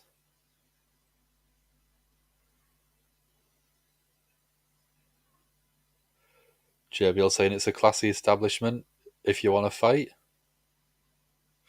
Akira Tozawa saying he's going to see Akira Tozawa in the ring.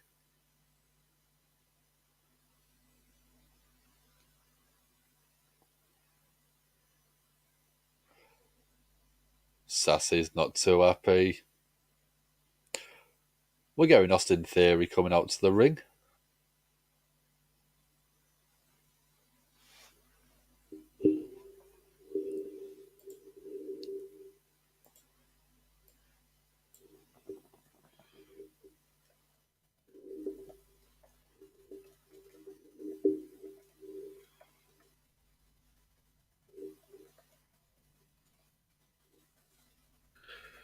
Mustafa Ali.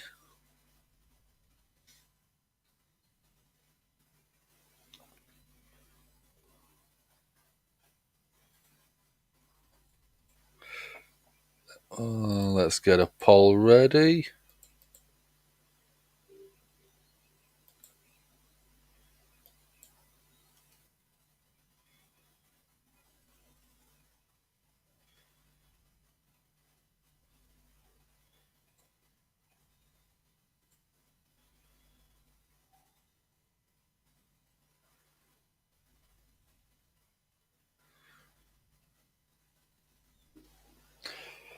So Mustafa Ali now making his way to the ring. Looks like he's got a smile on his face.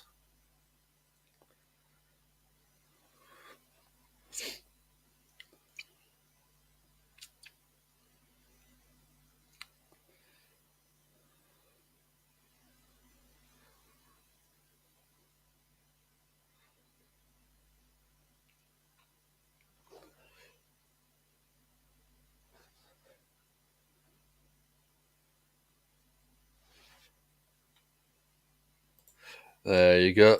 Paul and Banner are done. And yes, there's one just popped in. I was just getting it ready for you.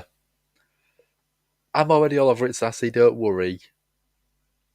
I know you're trying to be my manager and you're doing a good job, but I'm already ready for them.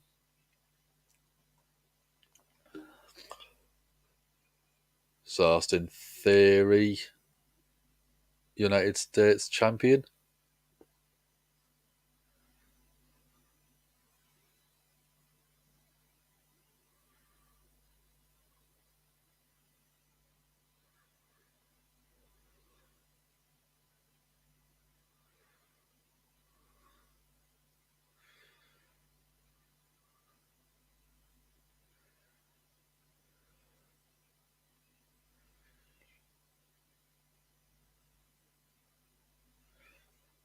So we've got the bell ringing.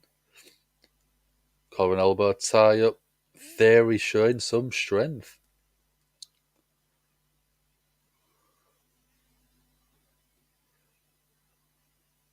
Mustafa Ali with a headlock. Pushed off. And then a shoulder tackle from Theory.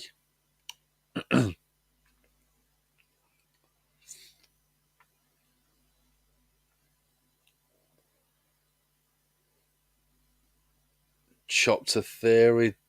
That didn't make Theory very happy.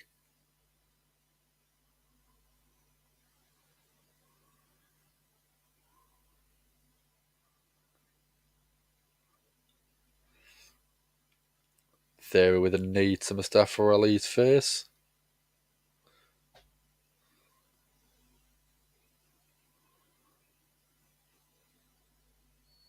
Irish whip.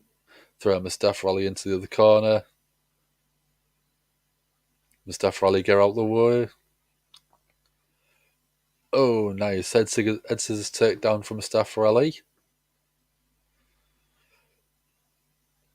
Drop kick to Theory on the apron, taking him to the outside. Mustafa Ali off the ropes. Tope suicida to Theory.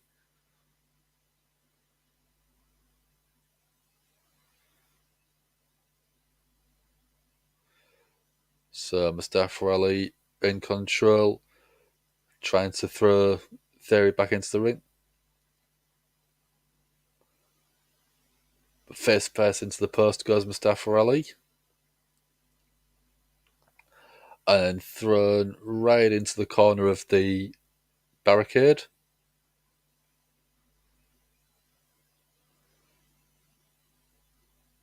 Theory's shouting, how does that feel? So Theory with the upper hand as we go into the commercial break again.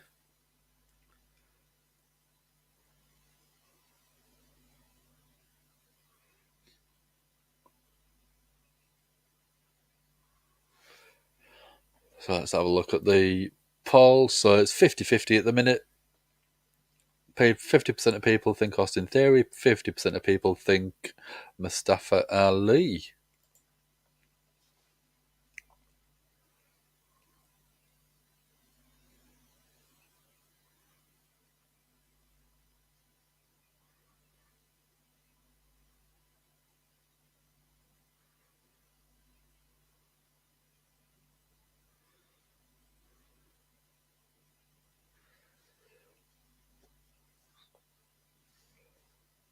So yeah, we're on commercial break. It still feels very disjointed, doesn't it, Sassy?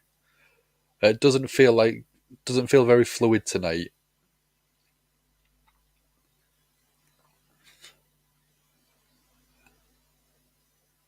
I don't know if this is Triple H just sort of struggling to fill the 3 hours this week.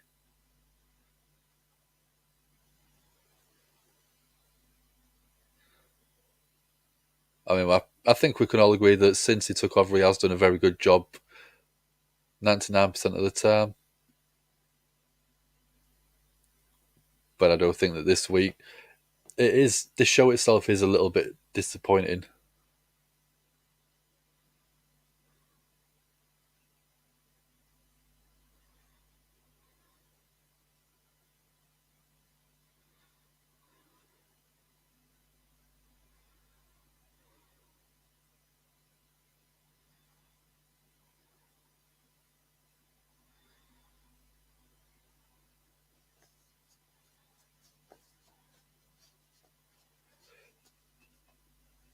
Yeah, a lot of commercial breaks tonight as well.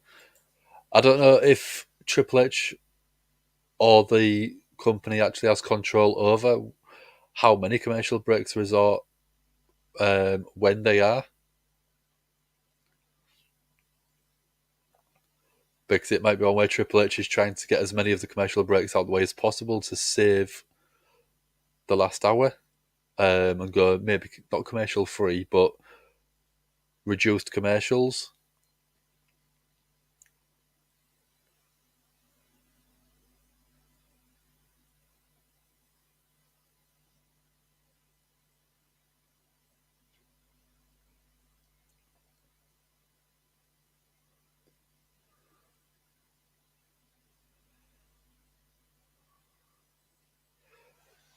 Matches are predictable. Raw needs to be 2 hours. Yeah, but we know full well they're not going to drop it down to 2 hours because of the commercial revenue they make from that.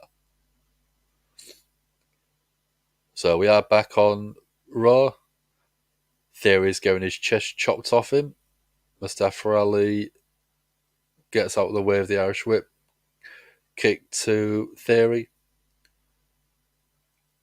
Mustafa Ali with that neck breaker after the rolling.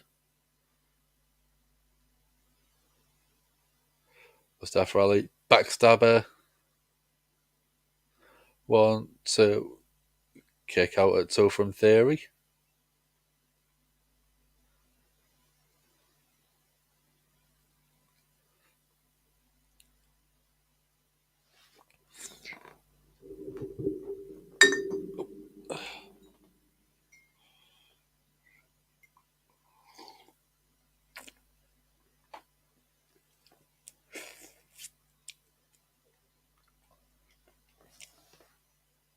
So Mustafa Ali climbing up to the top. Oh, that was a bit of a rough landing. Mustafa Ali went for a Hurricane Rana off the top. Theory stopped him but tried to hold on. But Theory, I think, seemed to miss his grip or lose his grip and collapsed. Satellite DDT from Mustafa Ali, planting Austin Theory, gets a solid 2 count.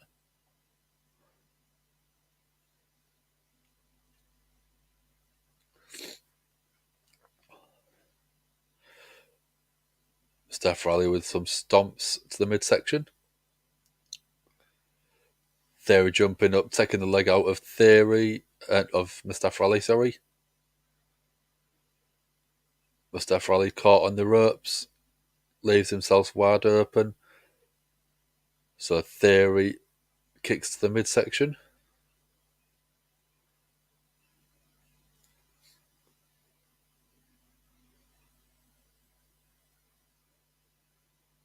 So Theory being very, very aggressive towards Mustafa Ali.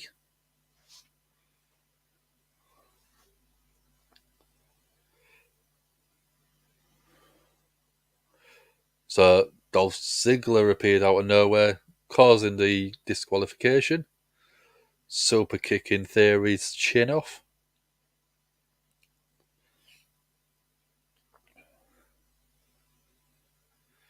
So Mustafa Ali looks annoyed.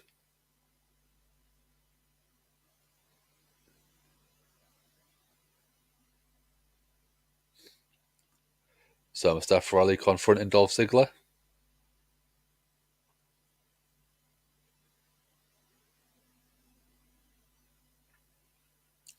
Mustafa Ali making a point to Dolph Ziggler, saying, "You screwed me." Theory from behind, attacking Dolph Ziggler.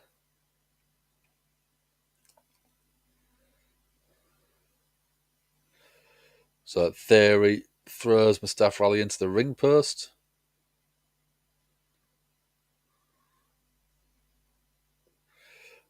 Leaving Dolph Ziggler in the ring.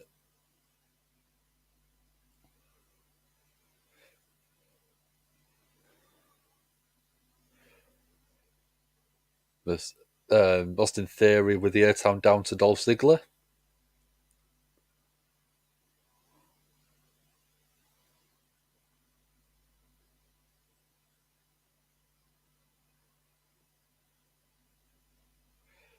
So could this be setting up Theory? Austin? No, it's not Austin Theory. Mustafa Ali and Dolph Ziggler next week, maybe.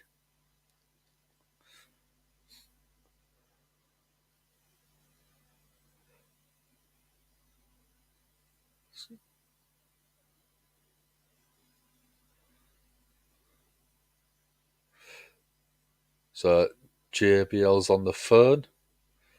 Miz is here as well.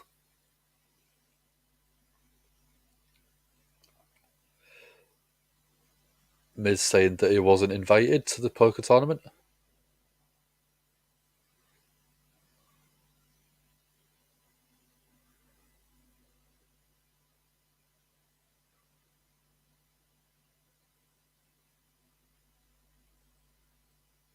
So Miz says he doesn't have liquid cash.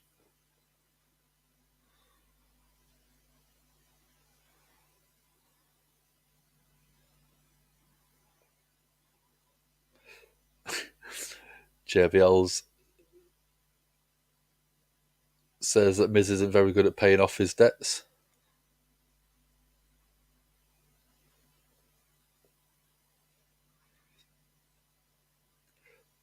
Miz saying he'll give JBL his Rolex. JBL's pointing out that it's a fake because it ticks and it doesn't sweep.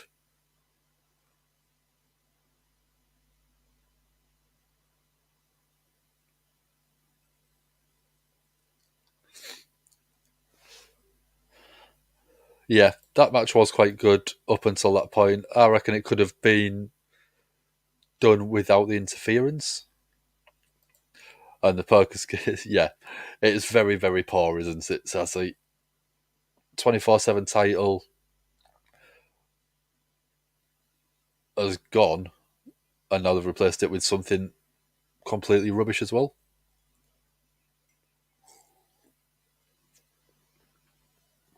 So this Friday from Pittsburgh, we're getting Kurt Angle's birthday celebration.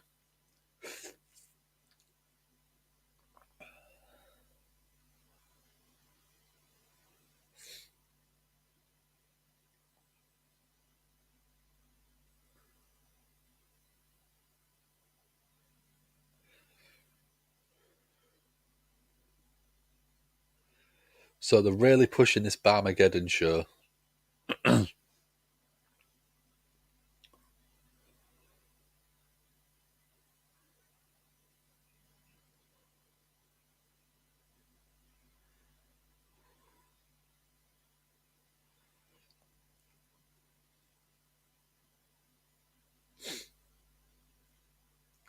So yeah, another commercial break, Sassy. It seems to be very, very quick between commercial breaks.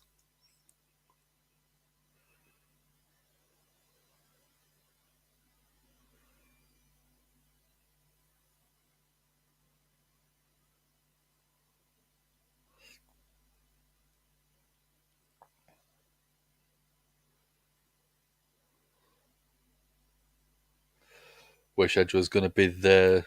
Him and Angle had great chemistry. Yeah, they did. I mean, him and Brock had great chemistry. I think Angle had good chemistry with the majority of people he was in the ring with.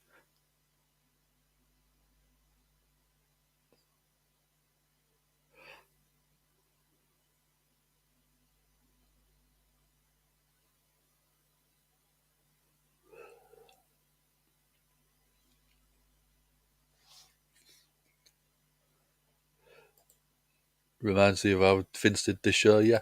This does feel more of a Vince designed, sort of booked show. But the one thing I will say is we haven't seen any surprise roll ups yet, which was peak Vince. Vince used to do a roll up every other match. We don't see anywhere near as many as them as we used to, which is good.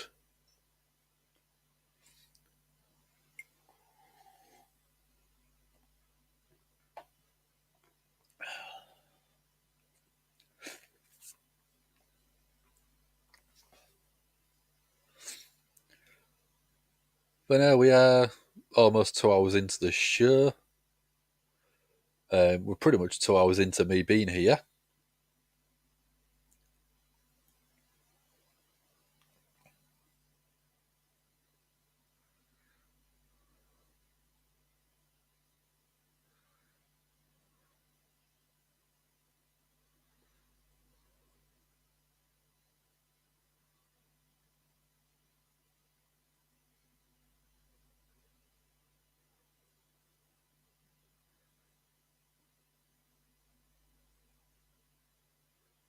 So we'll come back to the poker tournament.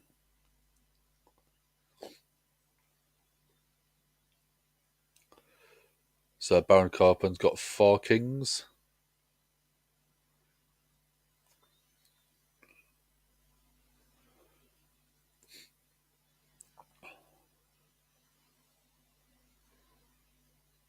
So Baron Corbin has cards fall from his sleeve.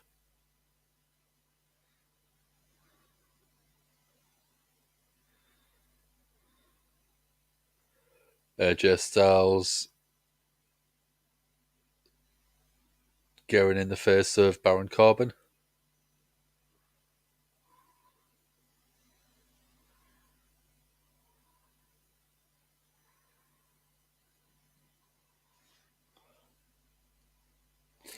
So looking at it, we're now going to get a triple threat match. No, not a triple threat. A 3-on-3 match. Baron Corbin and Alpha Academy versus the Good Brothers and AJ Styles.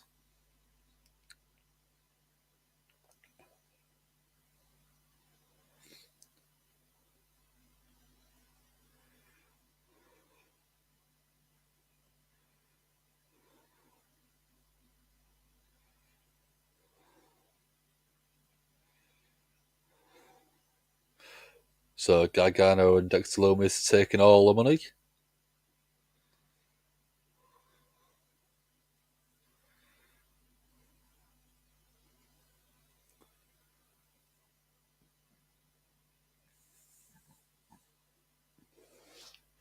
Yeah, by the looks of it, that's what we're getting.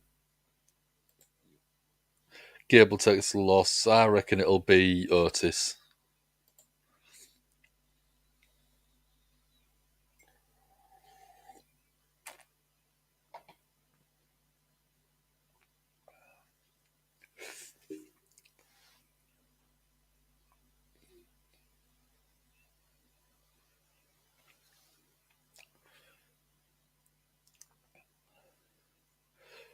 So next week is when we're getting the winner of the 2 triple threat matches going up against each other.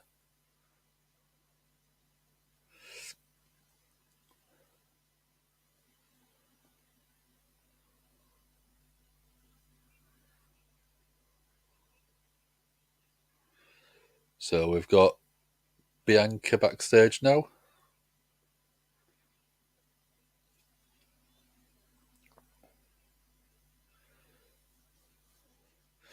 So how does Bianca feel saying that Bayley has the possibility of going up against Bianca one more time?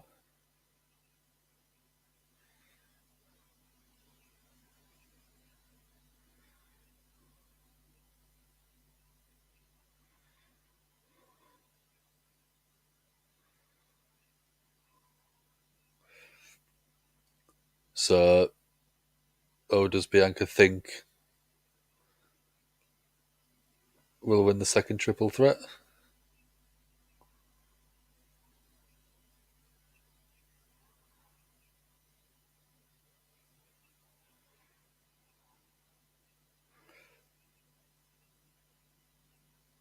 So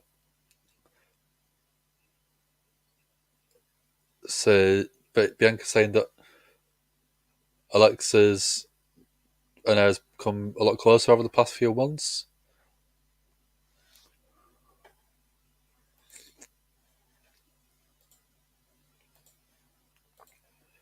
I forgot to update that one.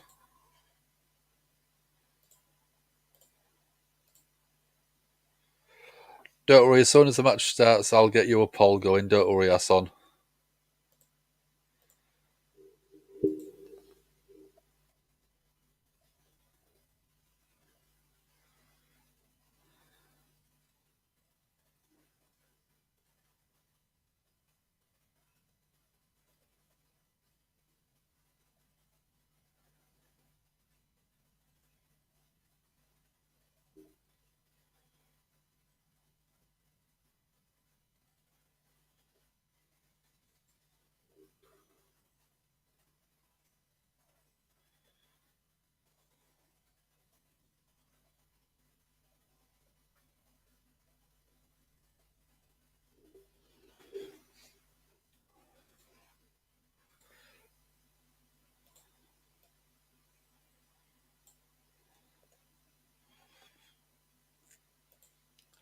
So, yeah, up next we are getting the OC versus Baron Corbin and the Alpha Academy.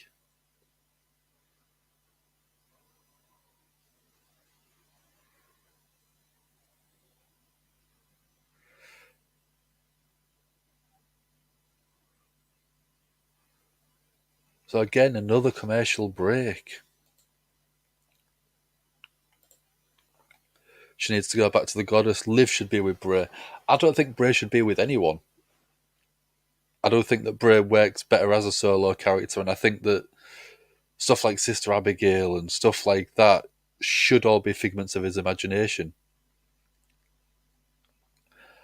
Um, I reckon Liv would be quite good with a returning Eric Young as sort of like the crazy gimmick. But then again, Nikki Cross has gone back to her Sanity style gimmick. So could she be paired with him when he returns?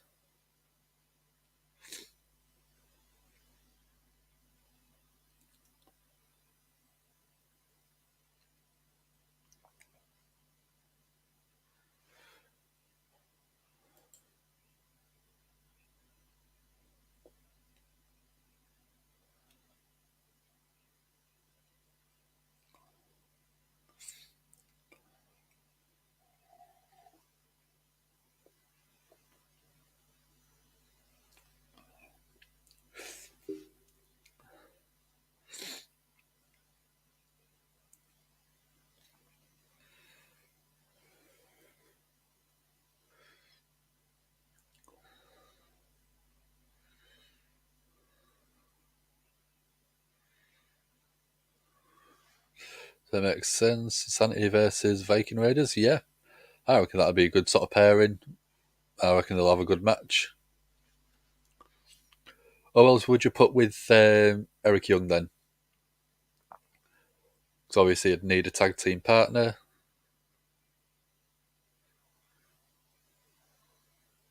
Did Eric Young and Bobby Roode team together when there was an Impact, or did they go? Was their opponents more often? Not sure.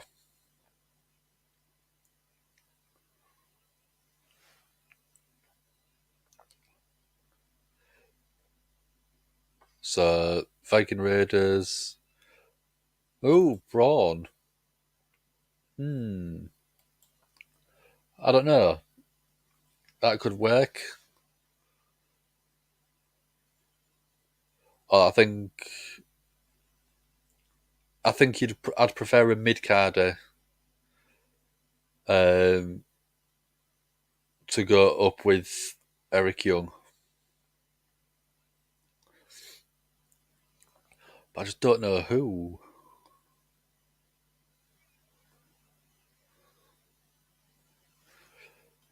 Maybe San Vincent or Impact from Impact PCO would be a good shout. PCO would be a great shout. Where it depends on when his contract's up.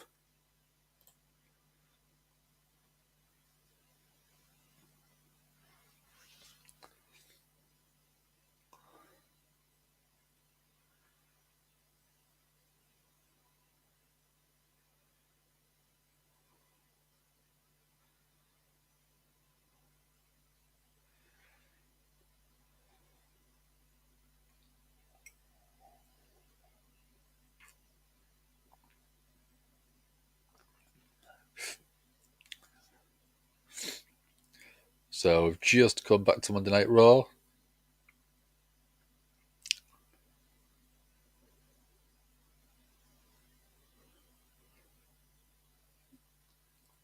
So just getting a recap of the tag team titles match from the start of the show. The Usos versus Riddle and Kevin Owens.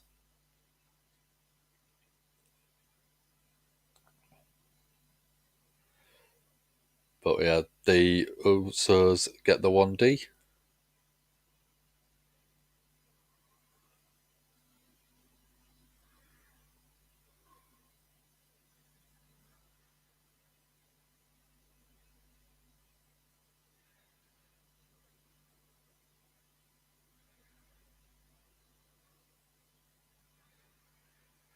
So 505 days they've been champion.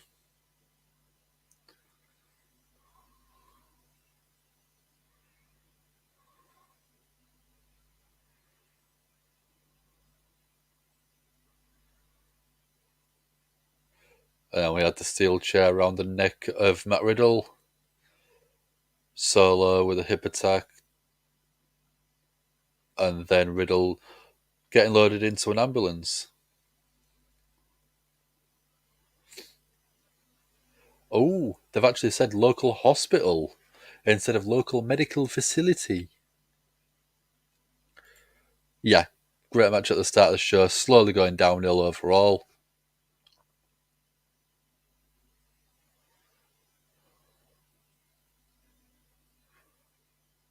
So I've got the OC in the ring with Mia Yim.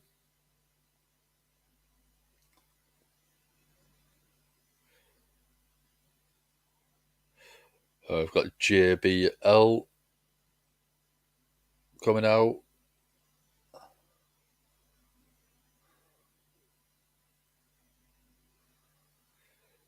He's bringing out Baron Corbin.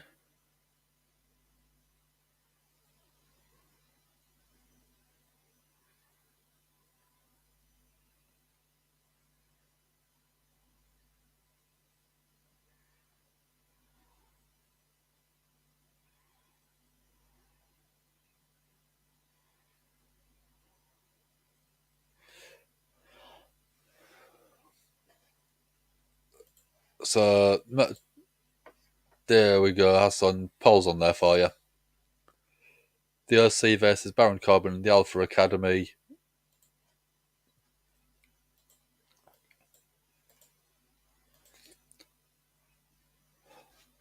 So we've got Alpha Academy coming out now.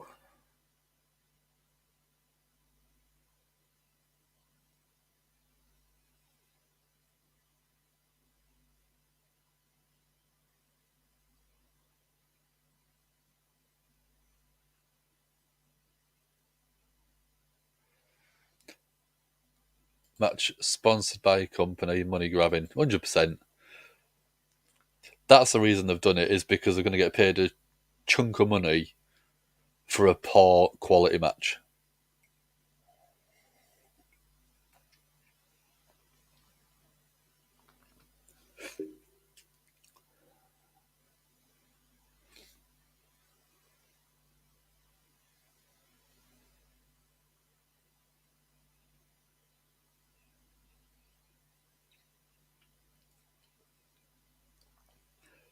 So I reckon Otis is going to eat the pin in this one.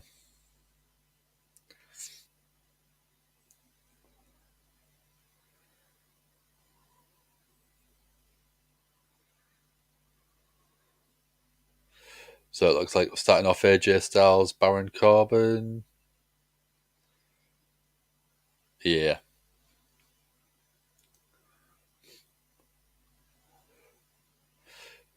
AJ eats a knee to the midsection straight away. And then big right forearm from Baron Corbin. And a shoulder tackle.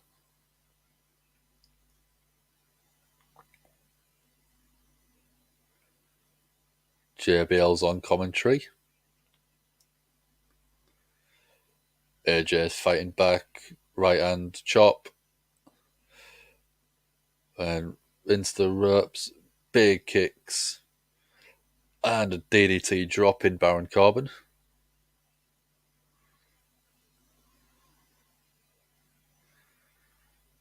Tagging out Carl Anderson's coming in now. Chad Gable as well.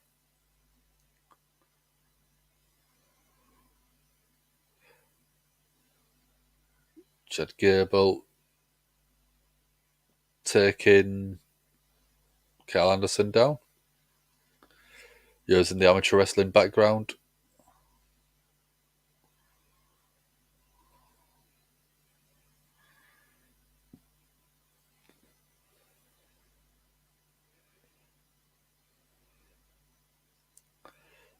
So Chad Gable with a shoulder tackle, taking Carl Anderson down.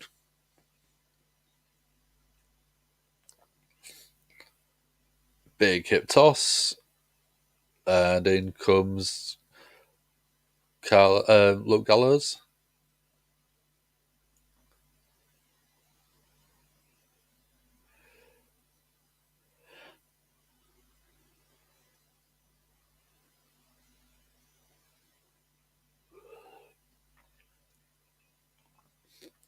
So Chad Gable creates separation.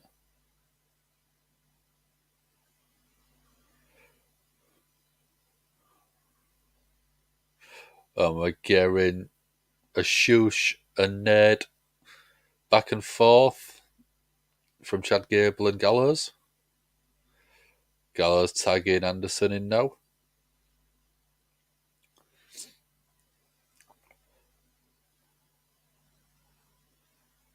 In comes Baron Corbin.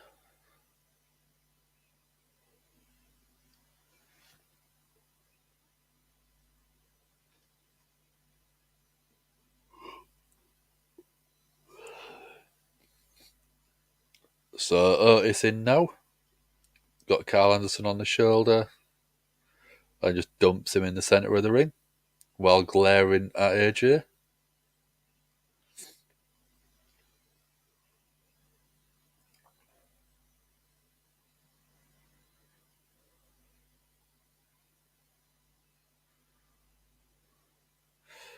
So it's tagging Baron Corbin in. Elbow to the back of the neck of Carl Anderson.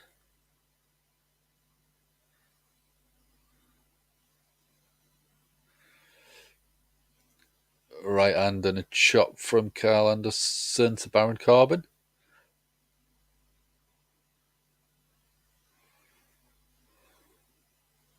So Baron Corbin with the run around the ring post and then a clothesline.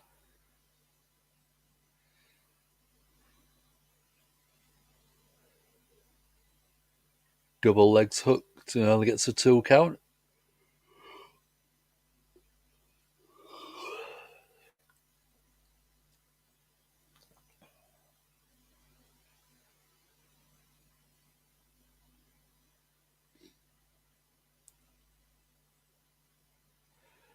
So big elbows, point of the elbow right into the shoulder of Carl Anderson.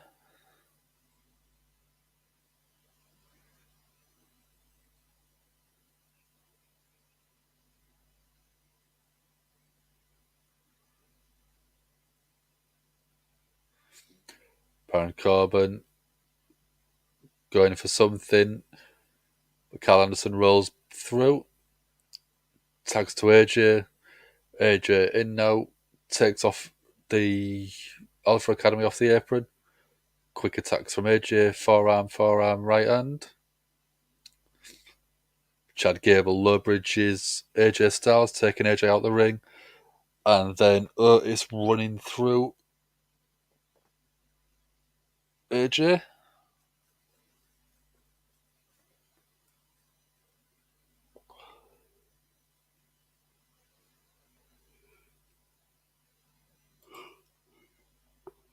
Sorry. They've not been established in storyline for anyone but the Bloodline. No.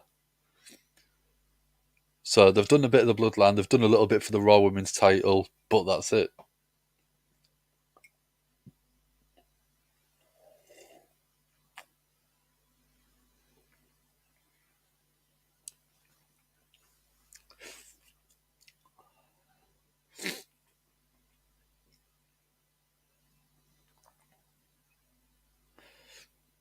Yeah, it's been a very, very poor show tonight, I'm afraid.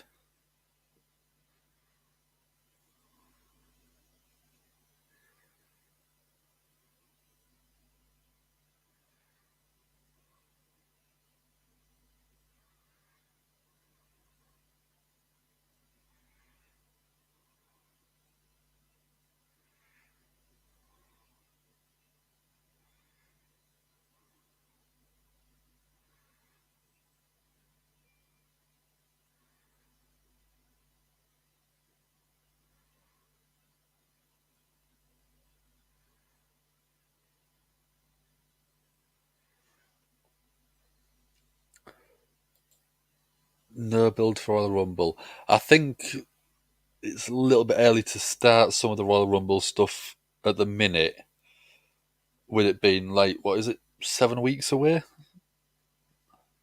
7, 8 weeks? If you start building it now, a couple of weeks before the show, you've got absolutely nothing because you've already got everything done.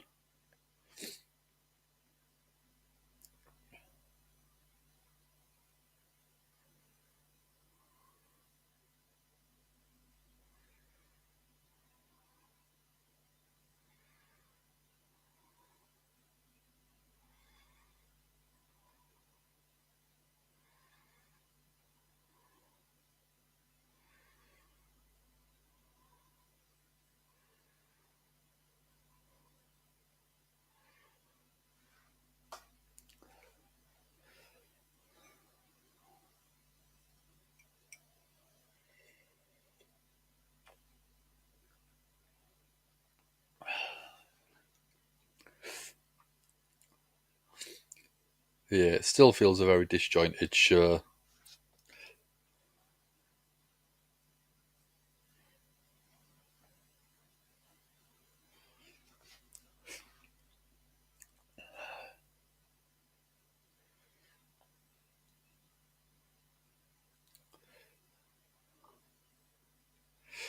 So Sassy thinks they need to do it now because there are no storylines. I think a couple of weeks' time, yes. I think it's a little bit too early. You've still plenty of time to finish feuds before starting stuff for the Royal Rumble. So we've got AJ in the ring with Otis.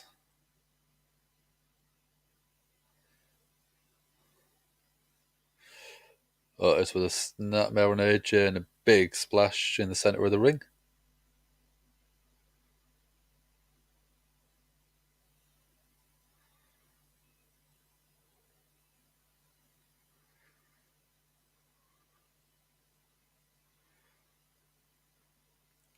So Baron Corbin now tagged in.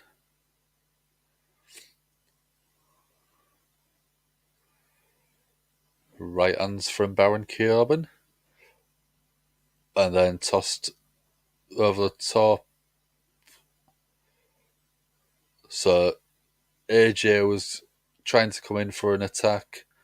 Baron Corbin with a right hand goes for a pin, only gets a 2 count. Sassy hopes NXT will be in both Rumbles. Yeah, me too. I think it would be a great way to introduce a few new faces. Braun Breaker, maybe Cameron Grimes if he hasn't debuted by then. And you could have someone like Nikita Lyons up on the main roster. I think she deserves to be brought up. Cora Jade, maybe.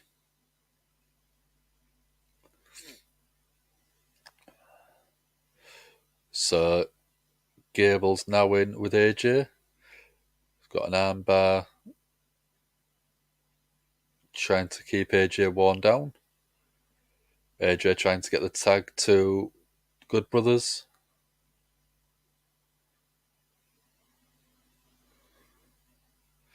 Gable taking Carl Anderson off the ring apron.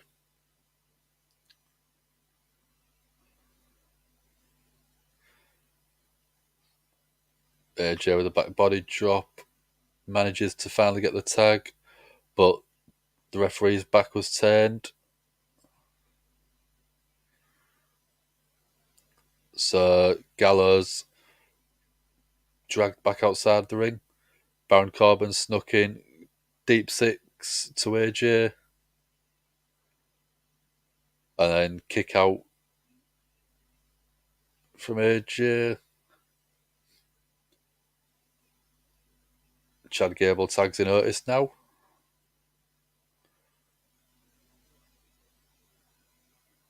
Splash in the corner to AJ from Otis. Big tree trunk of a guy, Otis, isn't he? So AJ Irish whip to the corner. AJ with a Pele kick.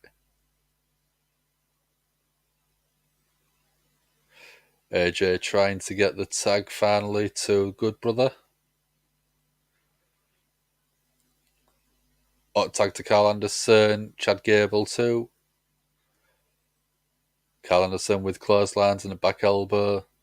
Scoop slam. And a senton. Carl Anderson taking Baron Corbin off the apron before he could interfere. Anderson, neck breaker off the second rope. Goes for a pin. 1, 2. Kick out at 2 from Chad Gable.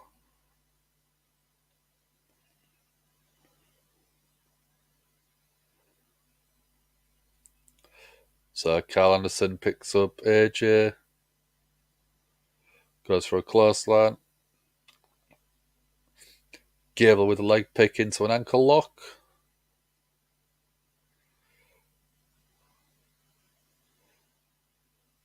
Gable off the second rope, jumps off, ends up into a spine buster. Baron Corbin with a backbreaker to AJ. Then with a right hand locks Luke Gallows. Baron Corbin was coming back in the ring at a forearm from AJ Styles. Luke Gallows and Otis. And it's just frozen for me. Phenomenal forearm from AJ to Otis. Gable. German suplex to AJ. Gable with a roll up. Only gets a 2 count on Carl Anderson, but Carl Anderson eats the right hand. Anderson replies. And back and forth again with a couple of right forearms. Okay, match but predictable. Why reduced to jobbers? No idea. But yeah, it's been a good match.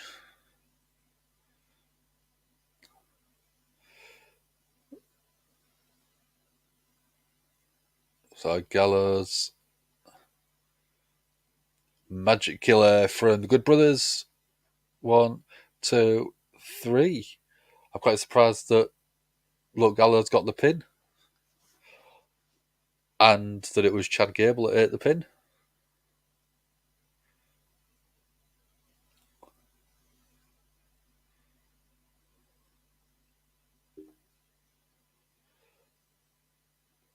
So the OC got the win.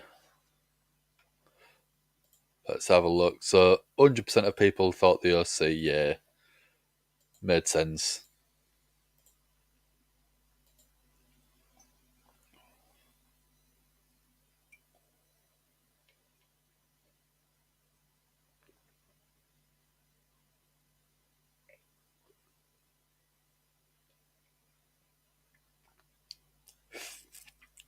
So we're going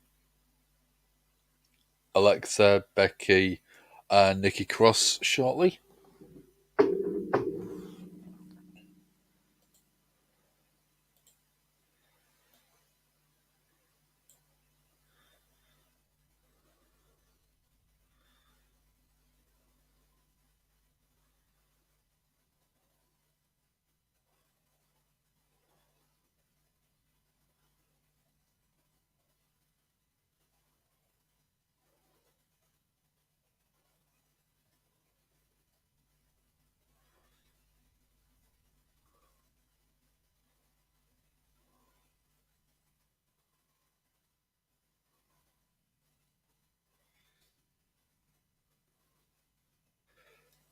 So I'm just getting that banner ready.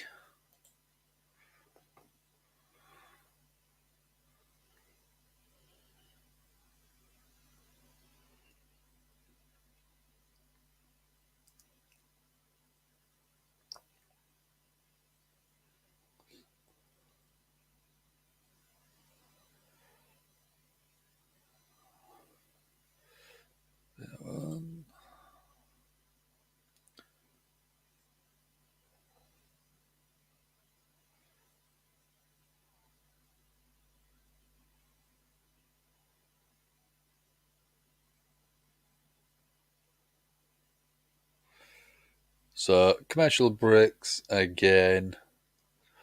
Let's hope the next 40 minutes there isn't anywhere near as many.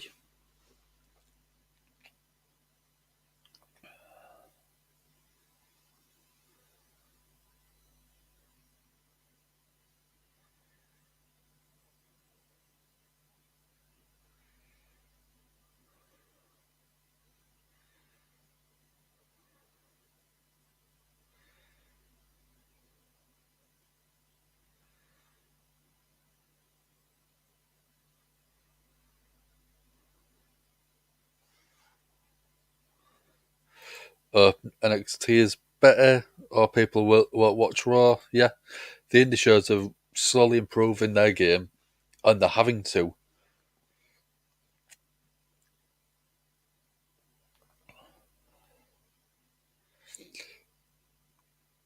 Yeah, the Raw's been very poor tonight.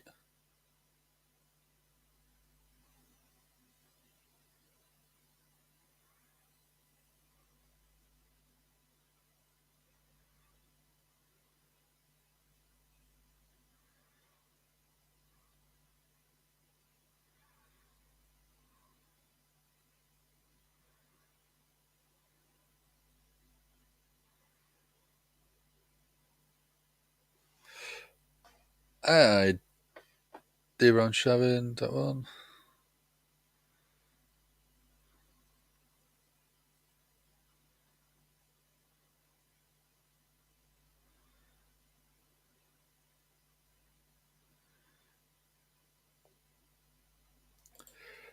People have a variety of wrestling to watch. Yeah, they do.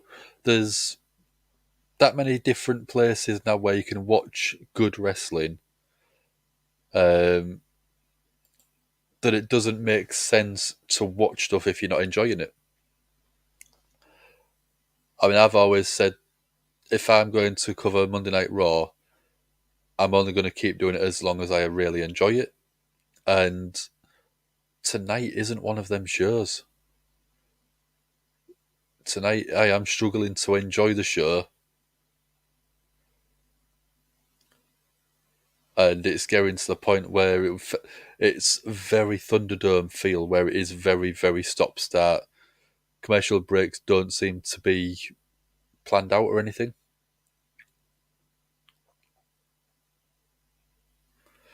So Baron Saxton's with Candice LeRae in the backstage.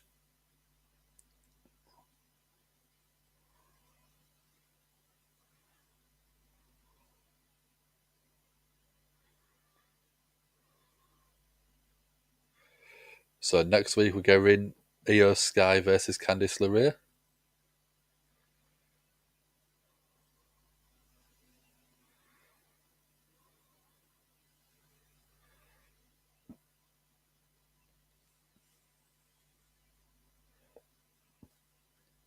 So Candice LeRae might have a bit of an issue with Damage CTRL after last week. Next week there's another match happening.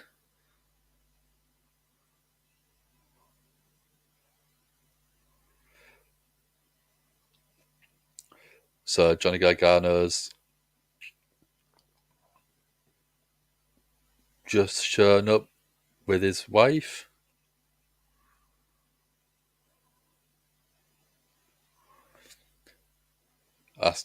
Candice LeRae asked how the poker tournament went.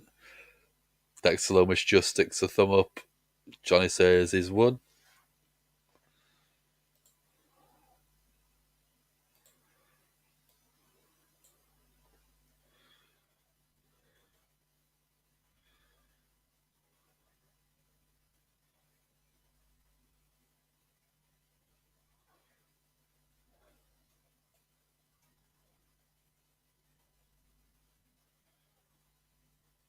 So we're getting Dominic Mysterio coming out, going up against Akira Tozawa.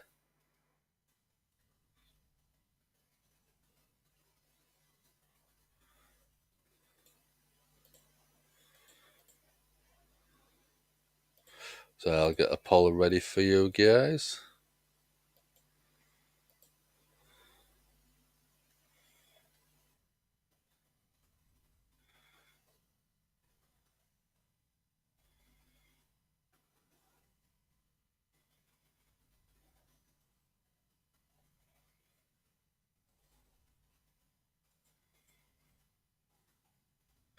Okay,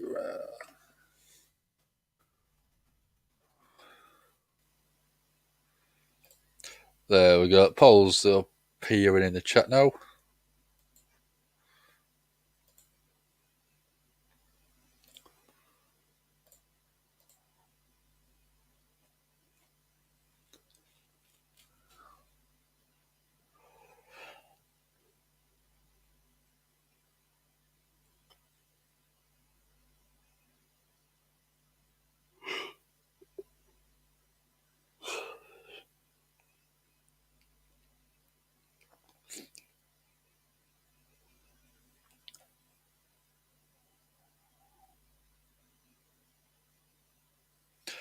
Sassy still feels that Dominic should be in Judgment Day.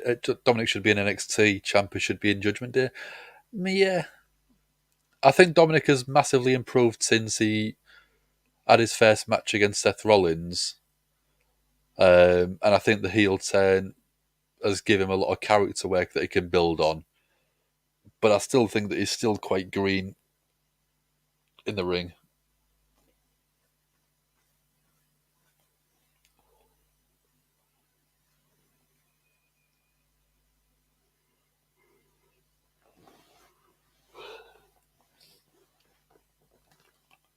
So Akira Tozawa sort of has had a bit of an upper hand to start with. But Dominic with stomps to Akira Tozawa in the corner.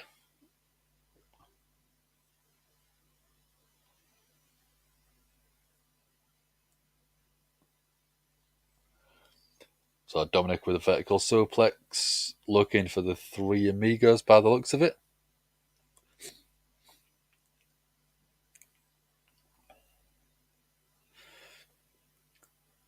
Dominic's got the second of the three.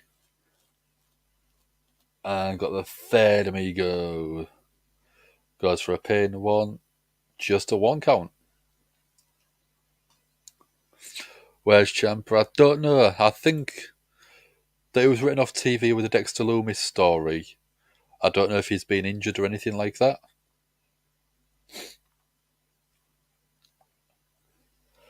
So Dominic Hurricane Rana into the corner from Akira Tozawa. Shining Wizard to from Akira. 1-2 count.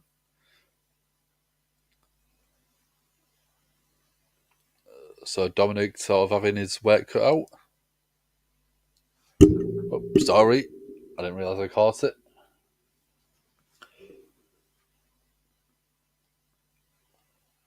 Akira Tozawa with it going for a roll up and then with a big kick to the head of Dominic Mysterio.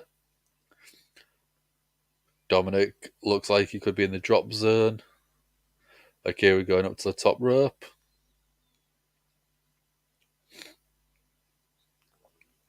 Oh! Akira Tozawa went for a senton. Unbelievable height. Dominic Mysterio got out of the way. So Dominic now going up to the top is going to go for a 5-star frog splash. Big frog splash. 1, 2, and 3. Easy pin for Dominic Mysterio.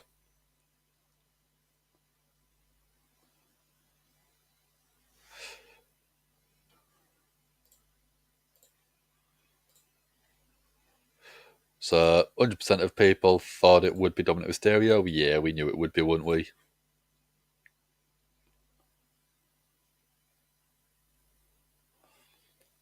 And then looking at it, Dominic Mysterio is going to carry on the beat down on Akira. And Street Profits are back.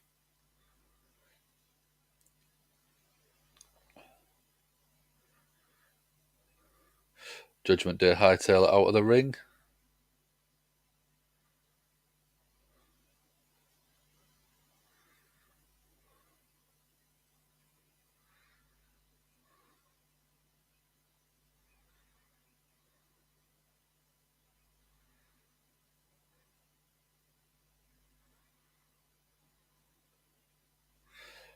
So Becky getting ready for a match with Alexa Bliss and Nikki Cross.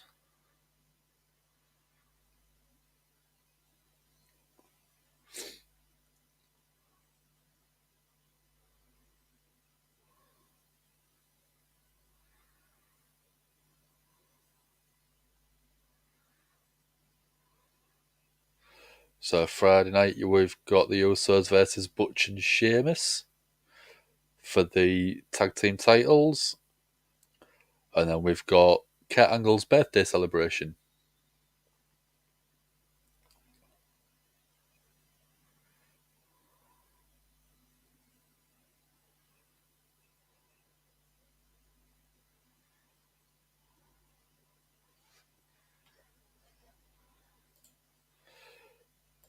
So Sass is predicting the commercials will be longer than the triple threat match. Yeah, by the way that it's going, it's feeling that way. At the bottom of my back starting to get so... Oh.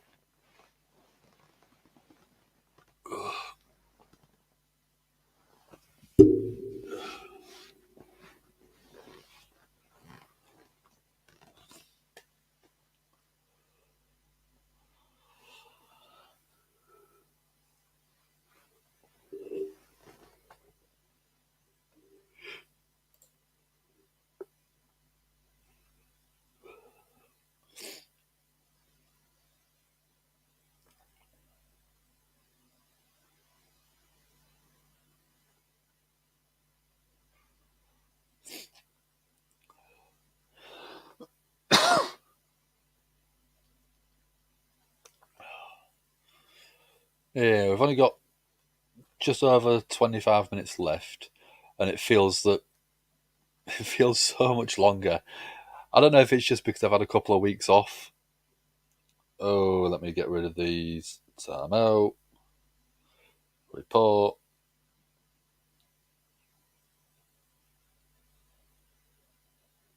Report. Okay.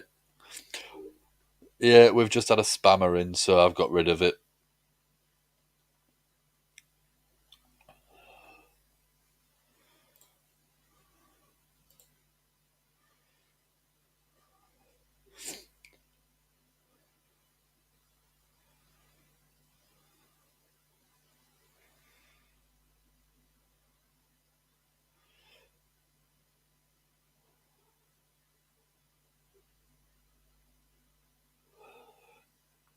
Hello, Norma. How are you doing? Been watching Monday Night Football. Thought I'd join you for the last half hour. Yeah, always been playing. I didn't have a look who the game was tonight. Let's have a look. Bucks and Saints. Saints well in front. Yeah, it's fine.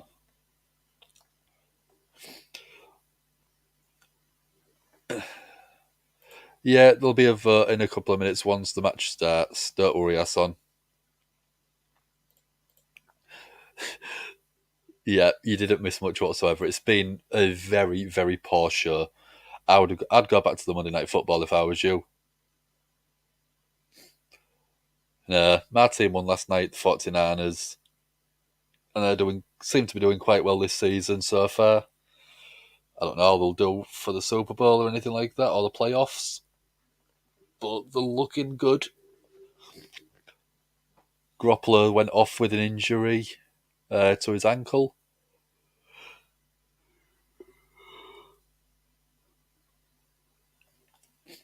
So, yeah, even though we had the injury, still won, which was good against the Dolphins. Hate watching Brady struggle like he is, yeah. I mean, he's getting on, isn't he? He's done everything. Yeah, we are. But I think we could recover. I don't think it'll be a long-term injury or anything like that. I think it might be a week injury, couple of weeks injury, little bit of physio on it, and hopefully he'll be back to normal. And he's back playing.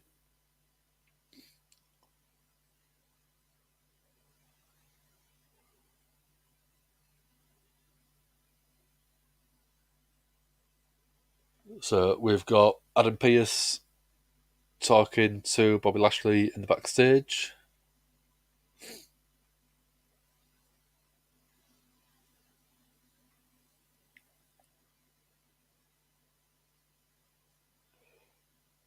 So Adam Pearce is saying to Lashley about the spear on the official.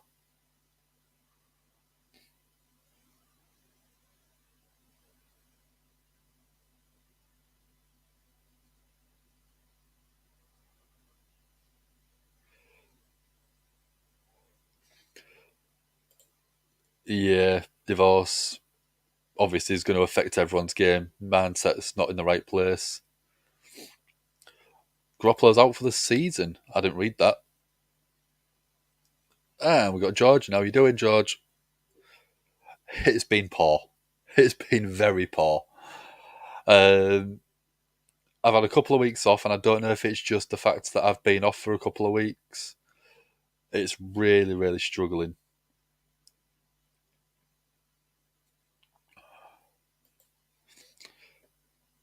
Yeah, it is. Bucks have been struggling for the majority of the season, haven't they? Lamar's knee injury, yeah. George Hello from Sassy, out for the season. Devastating. But it could be a chance for new quarterback to step up, show his worth, going into the playoffs.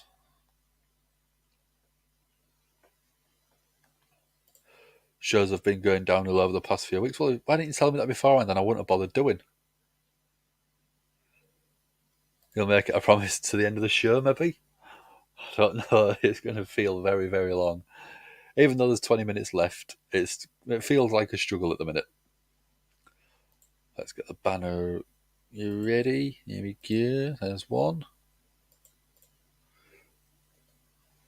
No.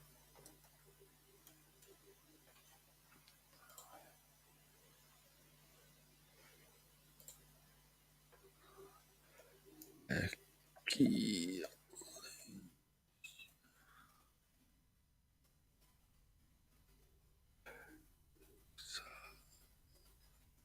Bliss. Cross.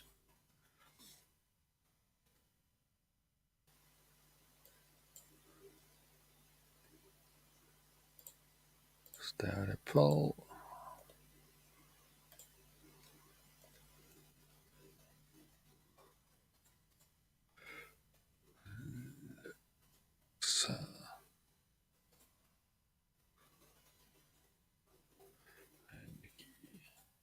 There you go. Paul should be coming in the chat any second for the winner of the second triple threat.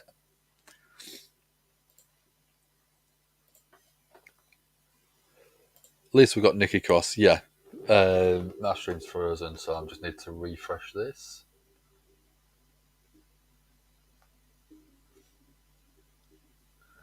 Yeah.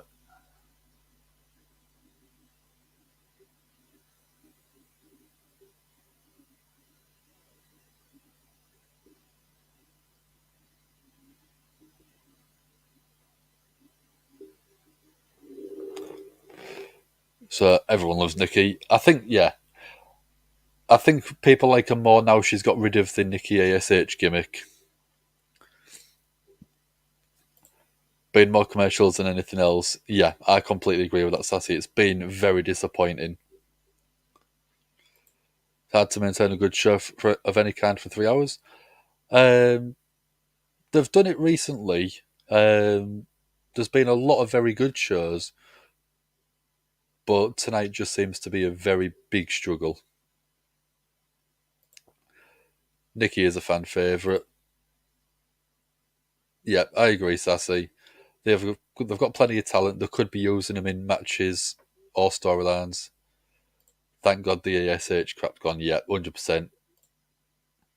Don't be mean, Alive 5. Nikki's awesome. Nikki's great. Really enjoyable character. Now she's got rid of the superhero gimmick. But yeah, you've got the poll in the chat. Alexa Bliss, Becky Lynch, Nikki Cross. You can vote for your winner in there.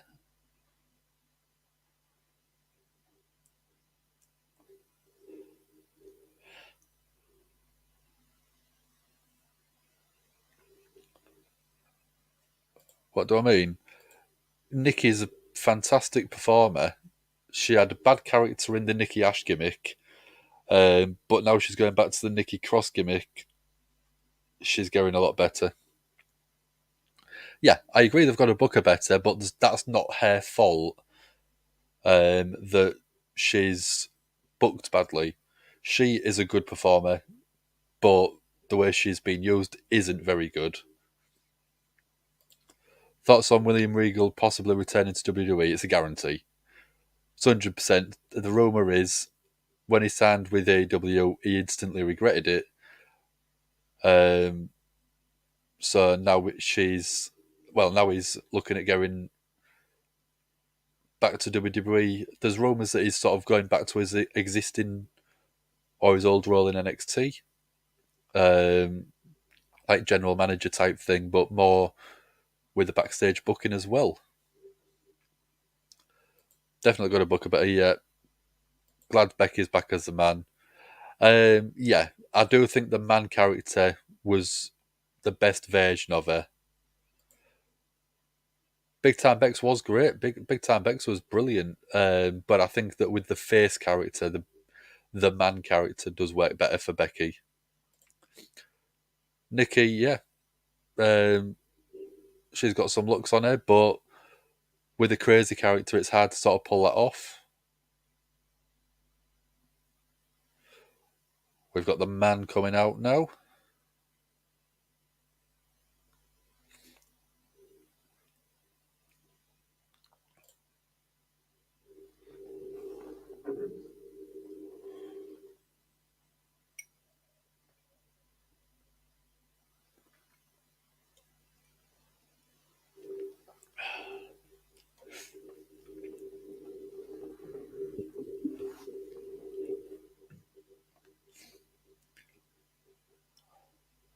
So we've got Nikki already in the ring. We've got Alexa already.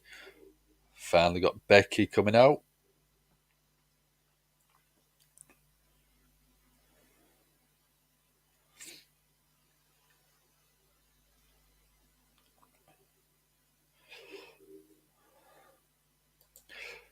So George doesn't blame him for regretting it, especially with all the AEW drama going on. Yeah, I think that he left. He didn't want to leave WWE. He's admitted that plenty of times, but obviously he needed to earn money, so he went to AEW. Now Triple H is back, and Triple H is in control of all creative. I don't think that he wants just to go back because he knows that he's going to get used and respected. Nikki Cross going absolutely crazy.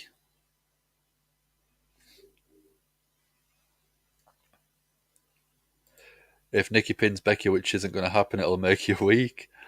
It could happen. I think we all expected Rhea to win the match earlier on, and she didn't.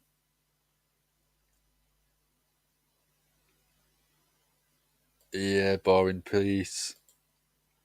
If you have got thoughts on the William Regal possibly returning to WWE, Wednesday night, Dom is going to be doing a live stream before Dynamite, basically doing how would you book William Regal returning to WWE.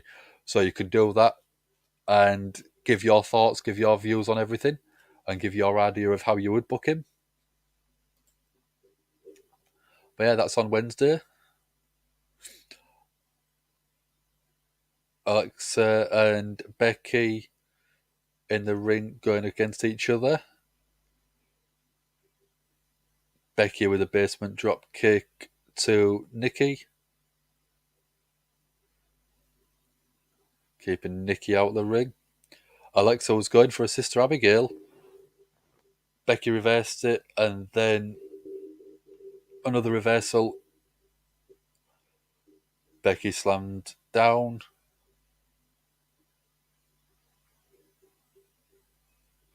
So Alexa with a double knees, and then in comes Nikki Cross, handful of air. So Becky in one corner, Alexa in the other. Nikki going between the two splashes. Regal had a clause that if Triple H and WWE could leave and return NXT to love, yeah, NXT does need Regal. I think that he deserves to be on screen a bit more as well, though. He'll be there for that one on Wednesday, yeah. I think it's 11 o'clock UK time, so it's, I think, something like 5 o'clock Eastern in the US. So Becky with a Bexploder to Nikki.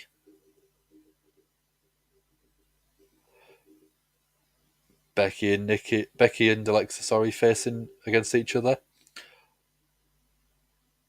Bliss with some strikes and then a drop kick. Do I like this version of Alexa or the Bray Wyatt Bliss? I prefer the Twisted Bliss.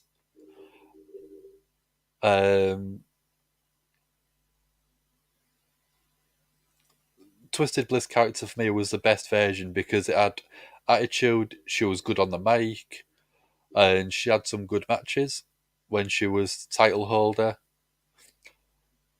Bliss was going for a tornado DDT. Nikki Cross blocked it off the steel steps. Nikki Cross with a neck breaker. Yeah. No, Mark says you got Nikki. She's doing well. 11 would be 6 in the UK. Sorry, in the US. Sorry, I don't know my time zones. I'm no good on them. Sassy's wanting Nikki to win this. Her versus Bianca would be good. Yeah, I think that'd be a good match.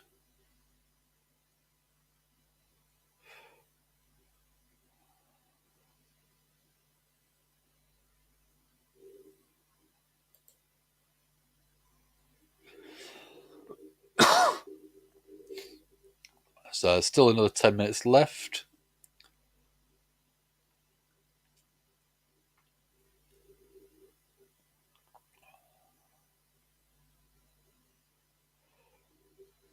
But yeah, join Dom on Wednesday for that live stream. I don't know whether I will be joining him. I don't think so. But you may see me on Wednesday night as well. Going through booking. I might pop in on the chat for a bit. But yeah, he's going to do how would you book William Regal. So you can give all of your thoughts, all of your opinions on how you would book him, whether it is just booking him back in NXT, booking him back in WWE on Raw, SmackDown, whichever you want. So it gives you the ability to give your thoughts in. I don't know if he'll be doing join-ins where you can actually come onto the stream and spend 5-10 minutes explaining how you would want to book it. But if you ask him, he might let you. So you could have your face on our channel.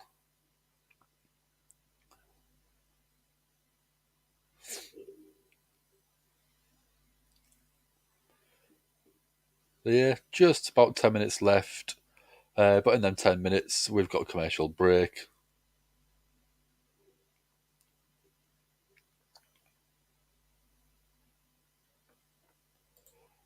No problem, Grudge.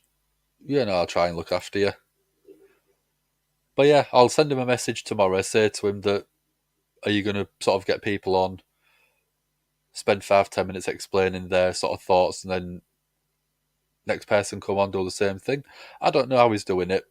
But the option's there. He might do it.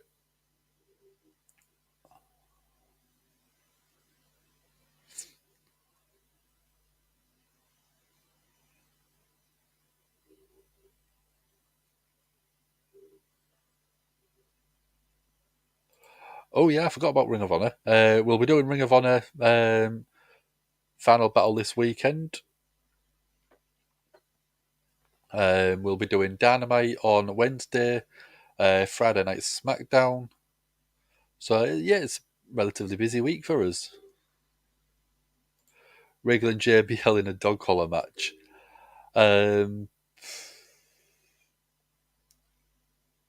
I think Regal would still be able to pull it off. I think JBL just wouldn't suit it anymore. I think him being the manager of Baron Corbin is weird, but I don't know. So at the minute we've got Bliss in the ring with Nikki Cross.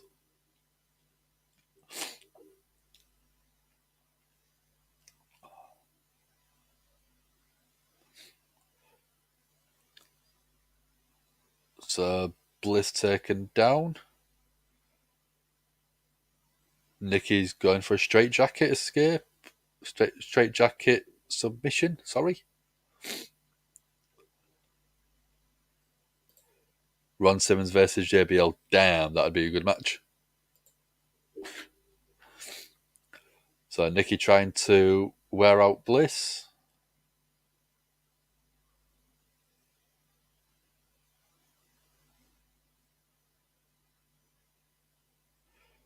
So Nikki being very heelish, telling the crowd to shut up. Bliss with right hands, trying to get out of the submission. Nikki Cross with a kick to the midsection, then taken down Bliss. Becky now back in with a forearm. Uppercut, kick, another uppercut, forearms, more kicks. Bliss. No, it's not Bliss. Becky. Really working over over Nikki Cross. First bulldog from Becky.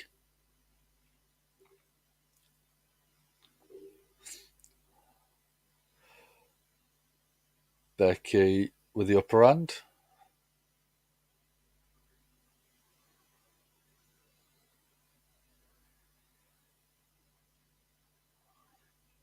So leg drop from Becky on Nikki Cross. Got a 2 count.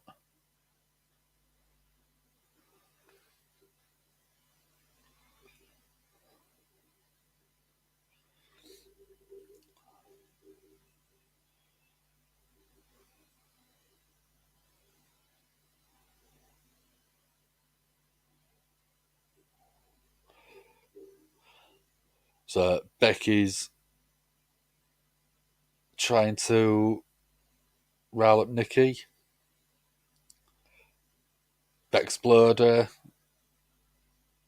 And in comes Bliss.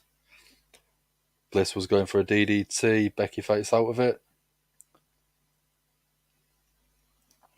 Becky with a forearm to Bliss. Becky then face first off the ring post.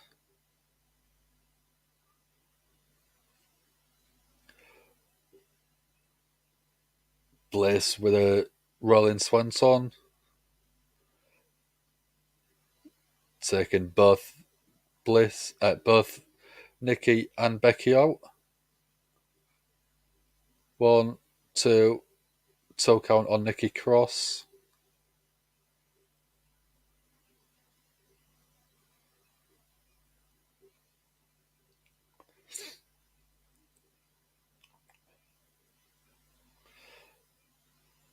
So there's Bliss going up now for Twisted Bliss. On the top rope.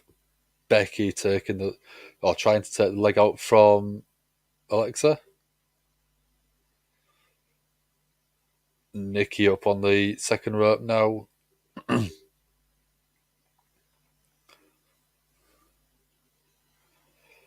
In comes the man. So suplex powerbomb combination. Pin 1, 2. Only a 2 count on Nikki Cross from Becky. Apparently Joe's been medically disqualified, yeah. Don't know if it's a real injury. I presume it is, based on the way that it's been done. So it might just be a very, very short-term injury. Technically, the APA did fight each other at the Bar Run Brawl at Vengeance, yeah. Yeah, this match, it's been a better end to the show. Opening of the show was good. End of the show has been good so far, but the bits in between have been trash.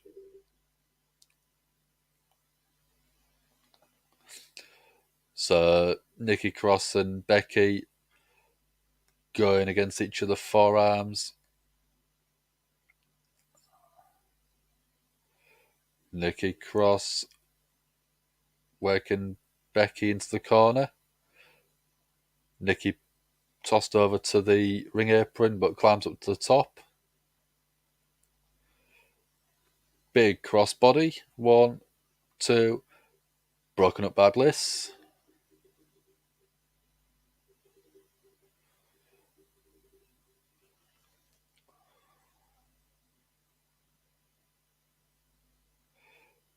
So shoulder tackles on Bliss by Nikki in the corner. And stomps to the midsection.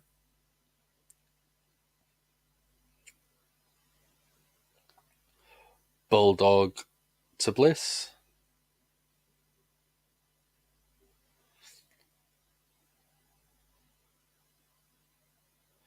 So Nikki's thrown to the outside, leaving Bliss in the ring on her own.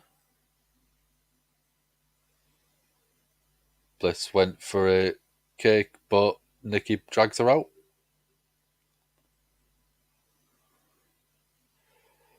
Crossbody to the apron. Brilliant main event. I wouldn't go brilliant. I'd go very good.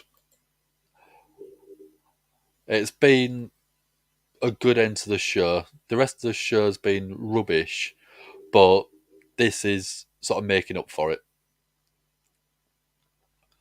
So Bliss on the apron, Nikki in the ring, and then Nikki with the shoulder tackle. Nikki looking for a DDT, but double leg drop from Becky out of nowhere. 1, 2, kick out from Bliss at 2.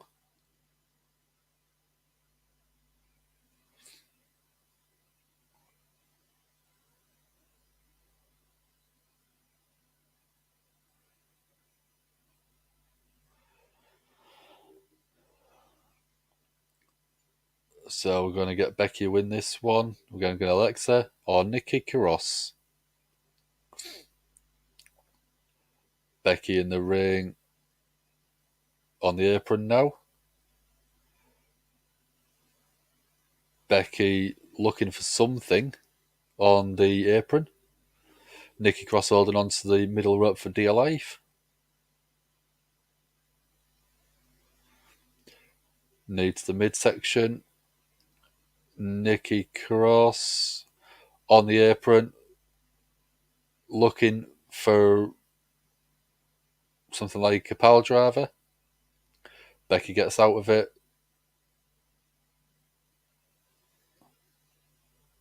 Manhandle slam on the apron. That sounded like a rough landing. Becky's looking for the pin.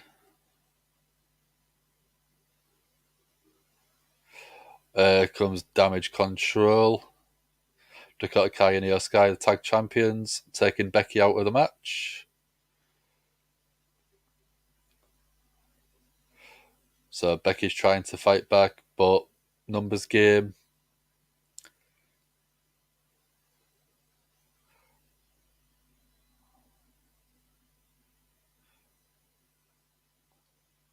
So Becky picked up by Damage CTRL and then slammed through the announce desk. Bliss on the top. Twisted Bliss on Nikki. 1, 2. Bliss got the win.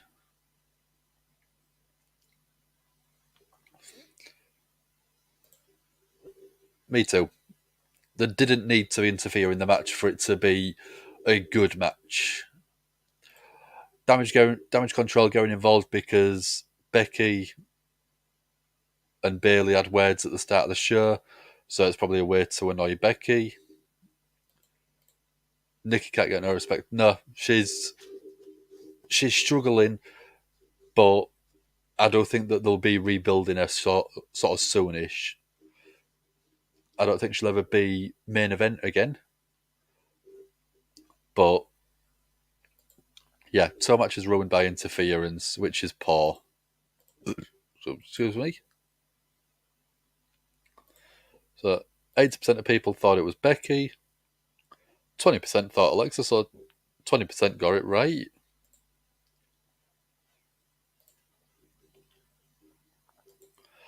So I'm not going to stick around so long because I am feeling the tiredness. That's the problem if you don't do it regularly, week in, week out, and you have a couple of weeks off. Your body gets used to being asleep. So, match of the night for me was the first one, the Usos and Riddle and Kevin Owens, because it was a good match. The ending match would have been good if it wasn't the interference and it was a clean finish. My performer of the night, I would probably still go Becky, even with that interference at the end. The promo that she did at the start coming from the crowd was quite fun, quite entertaining. And then my segment of the night, that was the segment. Performer of the night.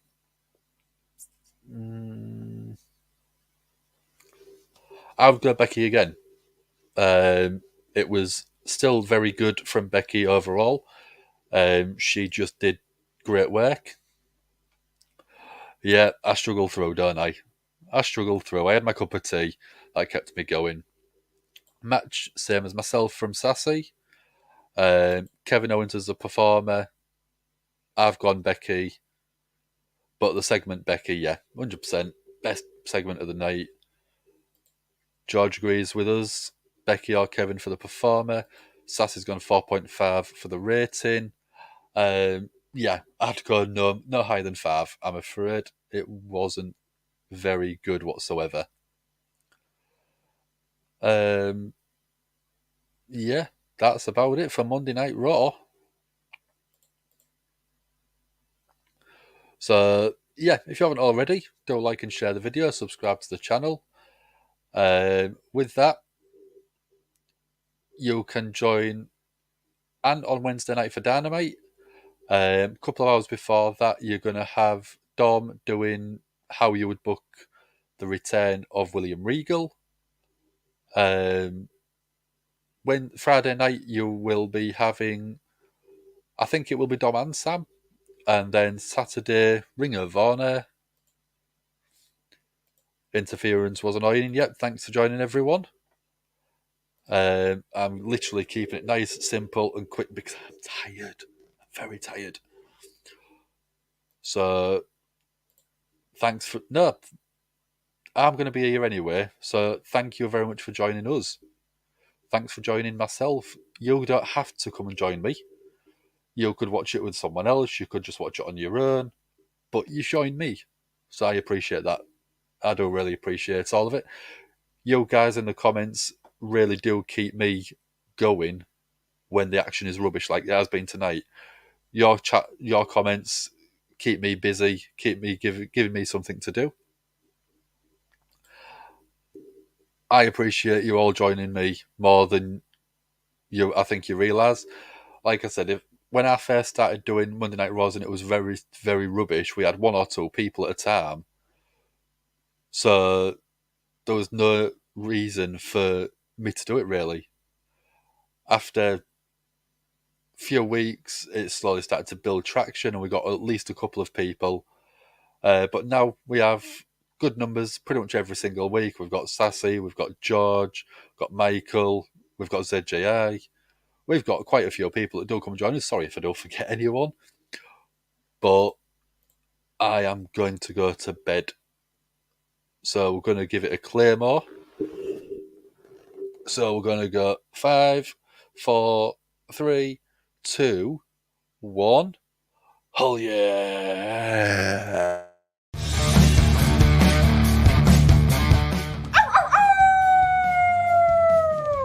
Hello, this is Shotzi Blackheart, and welcome to Gimme a Whole Yeah! I hope everyone checking this out in Yorkshire and beyond is having a great day.